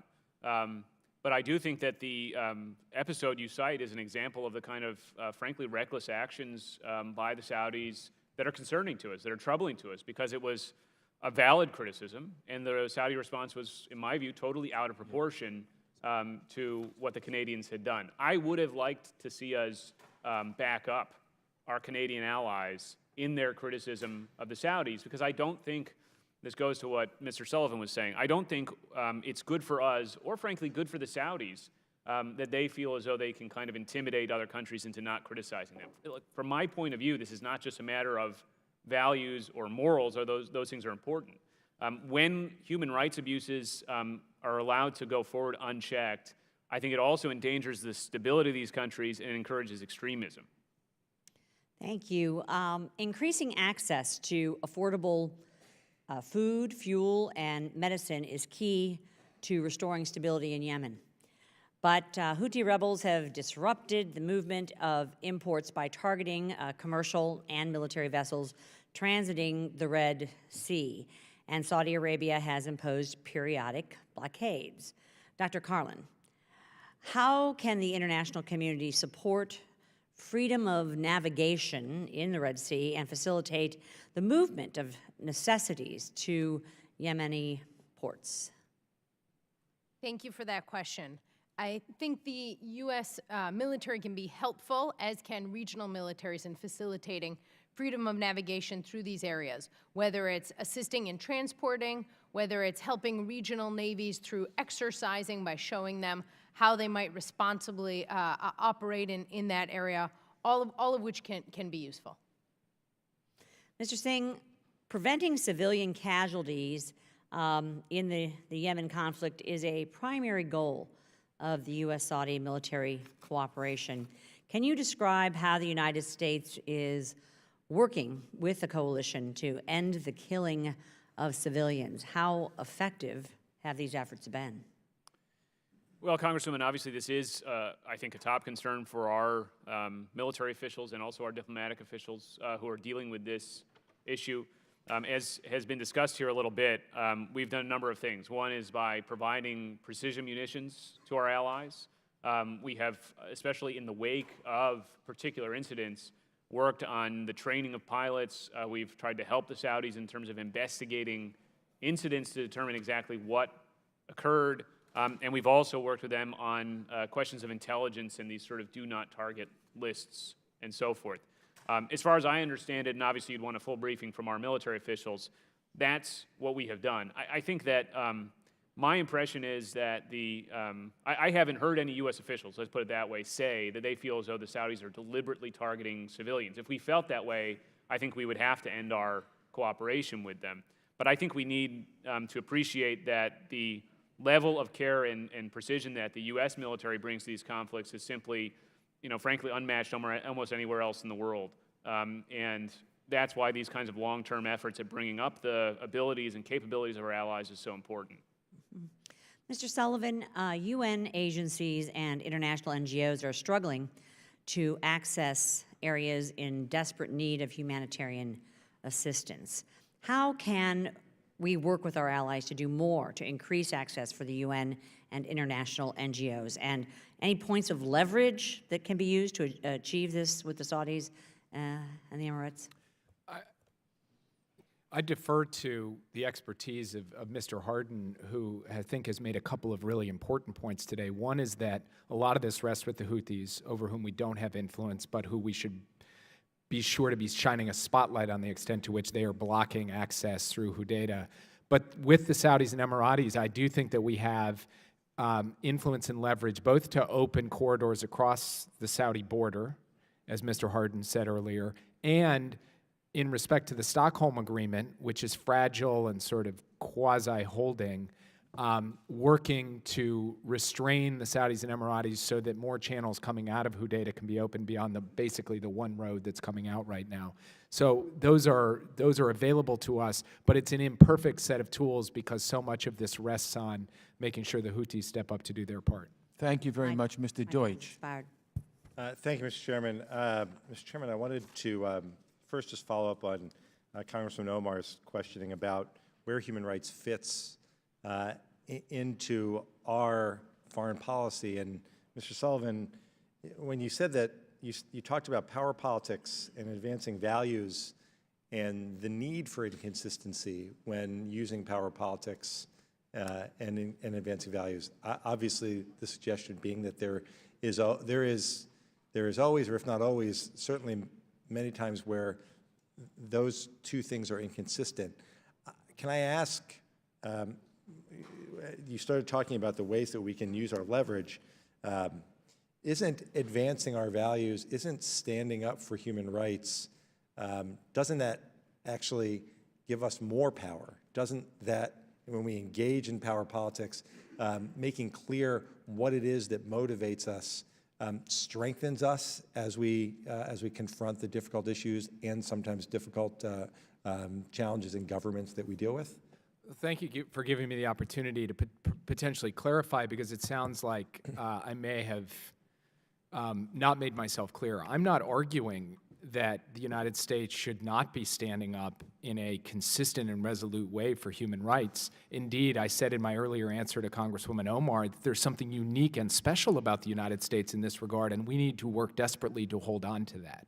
What I'm saying is that in a complex world where we have a range of interests with any given country, there are necessarily going to be times where standing up for human rights is not going to be the only issue on the agenda. And just to give an example, when the street protests began in Bahrain, and Bahraini activists came to us and said, essentially, support us over a government who is repressing us, we had to think very hard about the fact that the Fifth Fleet is headquartered in Manama. That was a factor in our decision-making. Now, I would say at the macro level, long term, there is nothing inconsistent between our interests and our values. They converge. But in the short term, there are going to be times where we do business with countries with whom we radically disagree, where we have partnerships with countries who do not share our values. And in that, I think we just have to get more, forthright and honest about the extent to which these are sometimes difficult circumstances. And the problem I see in the Saudi relationship is we have allowed that thinking to go to its extreme, to the point where we really don't treat human rights as a key feature of the relationship at all. That's my view. So sticking with the Saudi relationship, when you say that we may overestimate our leverage, I know there's been a lot of discussion about weapon sales. What other leverage do we have? And getting back to the power politics and advancing values, in an instance where a journalist is murdered and decapitated, how does speaking out forcefully against that and demanding accountability and looking for ways to ensure that there is accountability, how does that interfere with the power politics that are very much in play? Well, this is a great example of where there's a vigorous debate, and many in the administration are very much on the other side of this debate, basically saying if we push too hard on the Khashoggi issue, we're going to lose Saudi Arabia, and that will come at a cost to our larger interests in the world. Now, I happen to radically disagree with that, both because I think we have much more leverage in this relationship than the Saudis do, and because, as others have said on the panel, at some point you reach a breaking point. And the wanton murder of somebody who was under U.S. protection, was a resident of the United States in a foreign embassy, is well past that breaking point in my view. So the argument I'm making is that it is not enough to simply say we stand for human rights and that's great. It's to problematize this issue. It's to stare it square in the face. It's to say oftentimes we say that and then we don't really do it. And more with respect to Saudi Arabia, we should be doing it. And so play that out then. So again, other than weapon sales, or in addition to weapon sales, what is the leverage that we should be looking to utilize? One thing that we've done so far, of course, is under Global Magnitsky, we've sanctioned 17 Saudi nationals who we believe were engaged in this. But I think we should take an additional step of demanding an independent, impartial, international investigation, and whomever is determined to have played a role in this or been responsible or directed this should equally be held accountable under United States law. Thanks, Mr. Sullivan. Thanks to all of our witnesses for being here. Thank you. Mr. Liu. Thank you, Mr. Chair. Getting the U.S. out of Yemen is not and should not be a partisan issue. I and other Democrats and Republicans in 2015 started criticizing the Obama administration. We wrote letters, we did press conferences, we introduced legislation. And it wasn't just a humanitarian catastrophe that was happening. One of the primary drivers was war crimes. And as a result of the pressure, the Obama administration, in fact, took action. So, Mr. Sullivan, it's correct, isn't it, that the Obama administration actually stopped a shipment of precision-guided munitions to Saudi Arabia? Yes, they did, and then it was restarted under the Trump administration. Right. Now, the reason the Obama administration stopped that shipment is they did a review, and they figured out it wasn't the case that the Saudis were trying to hit some moving Houthi truck, missed, and then hit a funeral. What in fact happened is they very precisely intended to hit the targets that they hit. They struck schools, they struck hospitals, they struck wedding parties, they struck civilian markets. And then they struck a funeral that had that killed hundreds and injured hundreds of people. And then the jets came around, struck the same funeral again. So Biogen figured out that, in fact, precision-guided munitions were killing more civilians than if they were not precision-guided. And is that one of the reasons they decided to stop that shipment, Mr. Sullivan? Yes. Okay. So, Mr. Singh, I'm going to give you an opportunity to talk because I disagree with what you said, and you did give testimony that somehow precision-guided munitions would cause less civilian casualties. It looks like it's the opposite, especially because if you just look at what happened a few months ago, the Saudis very precisely struck a school bus, killing over 40 children, and then they admitted they intended to hit that bus. So if you'd like to comment, Mr. Singh. Well, Congressman, I can't, obviously I'm not a military official or privy to the intelligence that you're privy to. All I can tell you is that when I have asked U.S. officials these questions, they have suggested to me that they feel the problem is a question of competence and ability as opposed to a question of intent on the part of our partners. But I think it's, frankly, Congressman, a question you should be asking the administration rather than me, because I don't have that information. Right. I'm not asking you. You have made a statement to a colleague of mine that somehow precision-guided munitions would somehow cause less civilian casualties. That is generally the belief, right, Congressman. That's why we use precision-guided munitions, because they reduce civilian casualties. Right. And if you compare Yemen to Syria, I think you can see that very clearly. Right. But the specific question as to the targeting and intent of our allies, I have to refer you to our military officials. Thank you. And so my only point is they reduce civilian casualties if the civilians were in fact targeted. So that's a problem, right? The Saudis are in fact targeting civilians. How do we know? They admit it. They admitted publicly they intended to strike that bus. So I would suggest that the U.S. officials you're talking to are in fact lying, because just based on public Saudi statements, that's why I wrote a letter to the Department of Defense Inspector General to investigate whether DoD personnel or other personnel are complicit in war crimes.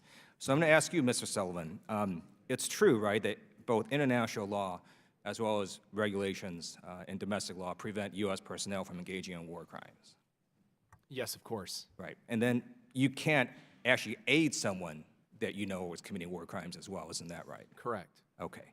So let me now move to a related but separate area. Public reporting is that the Crown Prince had bragged that Jared Kushner was in his back pocket. We also know that based on this reporting, Jared Kushner made an unannounced trip to Riyadh, catching some intelligence officials off guard. This was not a trip that he had disclosed to anyone. And then we see sort of this complete kowtowing to Saudi Arabia by Donald Trump and the administration. So, Mr. Sullivan, any other members on the panel, just want to get your thoughts on whether you think it's that they just happen to think Saudi Arabia has a bunch of money and oil, or is there something more nefarious going on?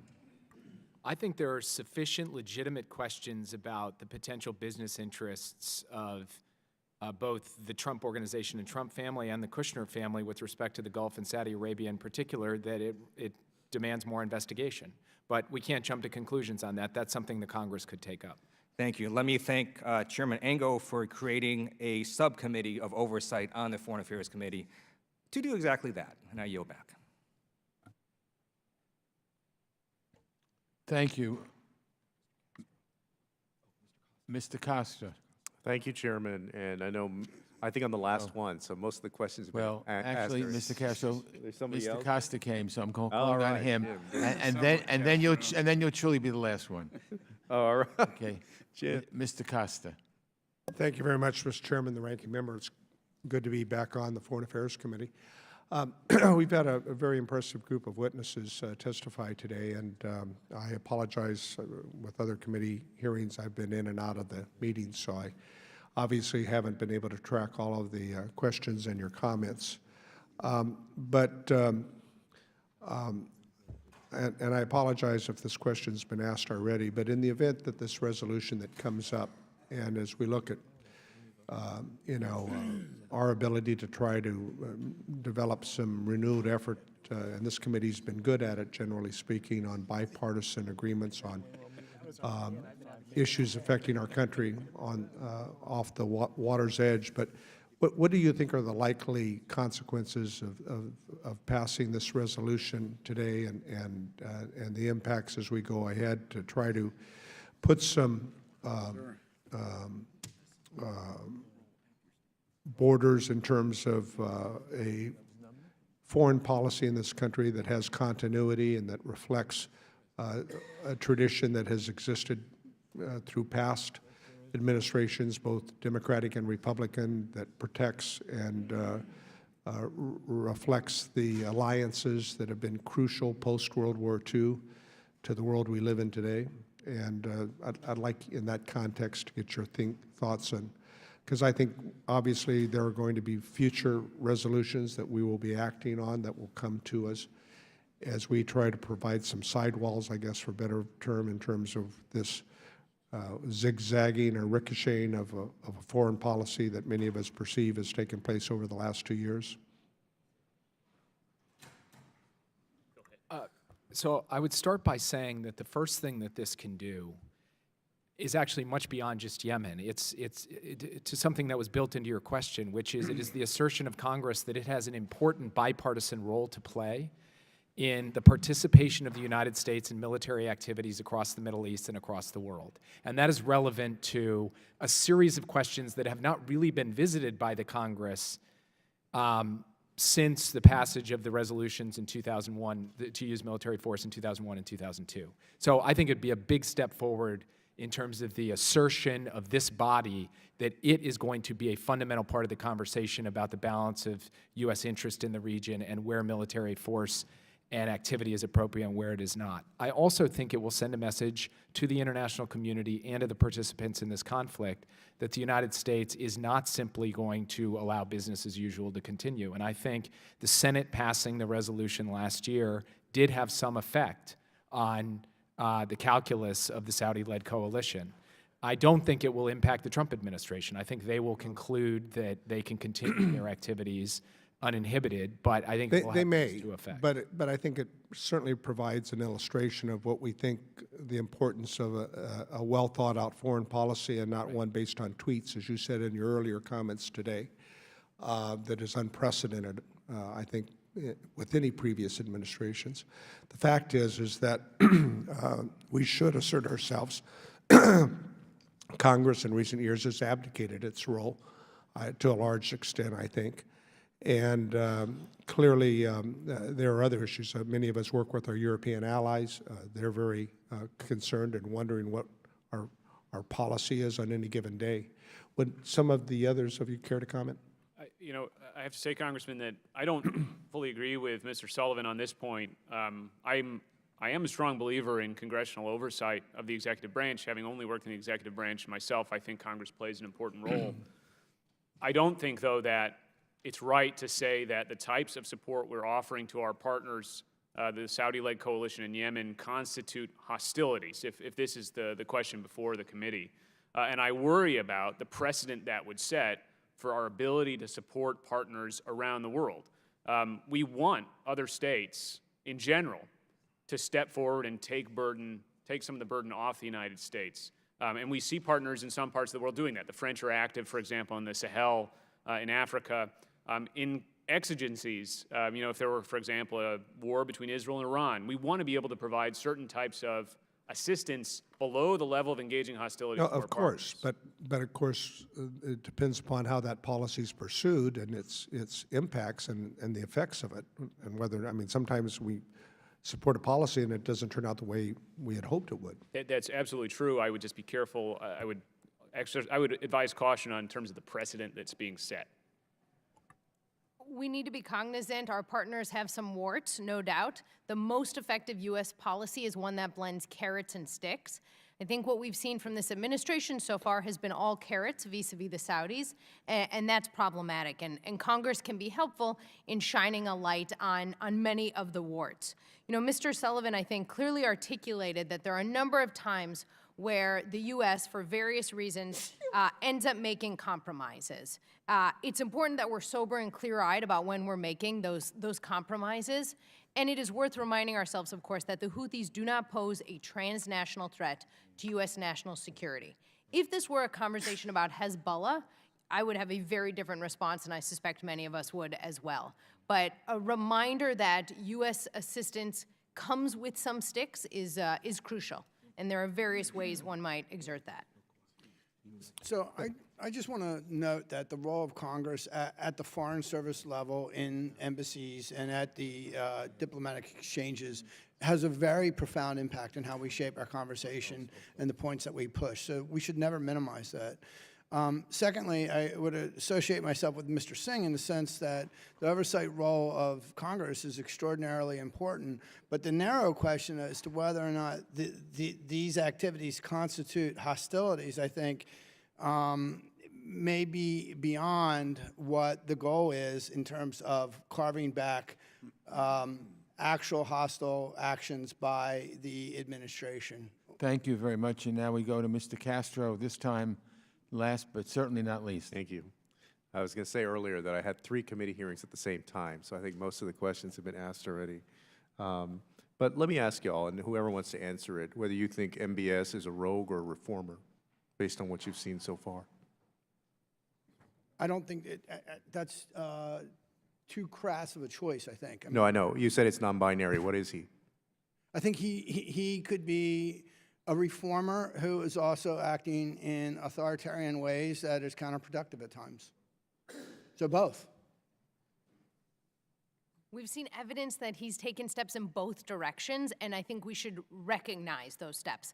Yes, he has made progress in terms of opening up Saudi Arabia, women driving, all of that, the economy piece, great. He's also taken a number of really irresponsible steps, as we've discussed a bit here, whether it's arresting folks in the Ritz-Carlton, the Hariri hostage-taking, if you will, or kidnapping, obviously the blockade against Qatar, the Jamal Khashoggi affair, the war in Yemen, and so he is, on one level, stumbling in really key and worrisome ways. On another level, is taking some steps that are meaningful. When you go to Saudi Arabia, it's a little bit different than it was when you went 10 years ago. So figuring out how to sort of tame his worst instincts, of which I think they are profound, and I can't kind of underscore that enough, while trying to elevate the handful of right steps he's making is important. And Dr. Carlin, you mentioned in your last comment that with respect to the Trump administration, it's been mostly carrots with respect to Saudi Arabia, and that there have been really no sticks. What sticks would you apply to Saudi Arabia? I would encourage investigations. So mandating, say, that there needs to be an investigation into the Khashoggi affair and an actual independent one, not one that's coming, obviously, from the leadership. I would look at tightening the U.S. security cooperation more broadly with the Saudis. And I would not underestimate the significance of just verbal articulation of what's wrong. People hear that, people know that, and it should start to worry them. If the leadership in Riyadh is only hearing kind of positive endorsements from the administration, it's crucial that that gets balanced by Congress emphasizing that there are things that are right and things that are wrong. Can I just say, I don't really agree with the characterization of the Trump administration's policy in the sense that which part? That there have been no sticks? That there have been no sticks. I mean, we have seen 17 Saudis sanctioned under the Global Magnitsky Act as a result of the Khashoggi assassination. Sanctioning members of allied governments is a significant step. I think we need to acknowledge that. We've also seen the Trump administration, partly, I think, in response to pressure from Congress, suspend the mid-air refueling for the Saudi-led coalition in Yemen. And also, I think my understanding is that Secretary Pompeo, in his private meetings with the Saudis, has delivered messages on some of these issues, with the women's rights activists, Khashoggi, the war in Yemen. I think publicly they have been quite supportive. Do you think we've done enough in response to Khashoggi and the situation in Yemen? I think, Congressman, that what we need is much more engagement with the Saudis at multiple levels. My concern is that right now, this relationship is in the hands of too few individuals on both sides. I'd like to see us have... You mean Jared Kushner? What's that? Jared Kushner? I think on both sides, it's in too few hands. We have no ambassador in Riyadh. The Assistant Secretary of State for Near Eastern Affairs nomination is held up right now. And I think that this relationship will only be healthier when we're able to broaden it and diversify it in that way. And it'll involve both carrots and sticks. And I think sometimes it's appropriate that it'll involve tough private messages, but some public support. Jake? I do not have confidence presently that there is a huge difference between the private messages we're sending the Saudis and what we're hearing publicly. I've not seen evidence of that. I don't see any sense in which the leadership of Saudi Arabia and the Crown Prince right now feel that they are under any meaningful pressure from this administration. And I do think we need to take further steps in response to the Khashoggi affair, that it is not sufficient, the 17. I think part of the difficult part of that is that the president really sidelines all of his advisors. I don't think there's anybody that can reliably speak for the president, including the vice president.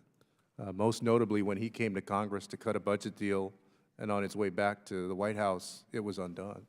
I think that makes it even more difficult because it's hard enough for Americans to read the president, American politicians. I suspect it's even harder for folks who are overseas. I yield back. Thank you. This concludes our hearing. Let me first announce how we're going to work this. First, I want to thank the witnesses for outstanding testimony. And when you signed up for this, I know you didn't think it was going to be this long.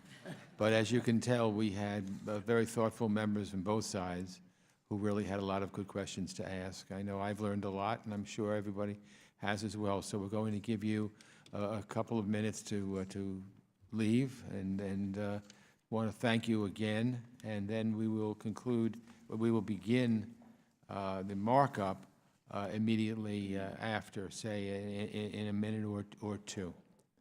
I want to thank you very much for coming, and thank you for your time. Thanks very much, Mr. Chairman. What we're going to do is begin our markup shortly and return after floor votes to conclude the markup. There is going to be floor votes at what time? Now, momentarily. And so, so the hearing is now adjourned, and in a minute or so, we're going to start the next phase. And Mr. Mccaul and I are going to start with our opening statements, and then we're going to have everybody come back to make remarks after the votes and to vote after the votes. All right. Do the gavel. Okay.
Oh, after the floor. Are you heading? Okay.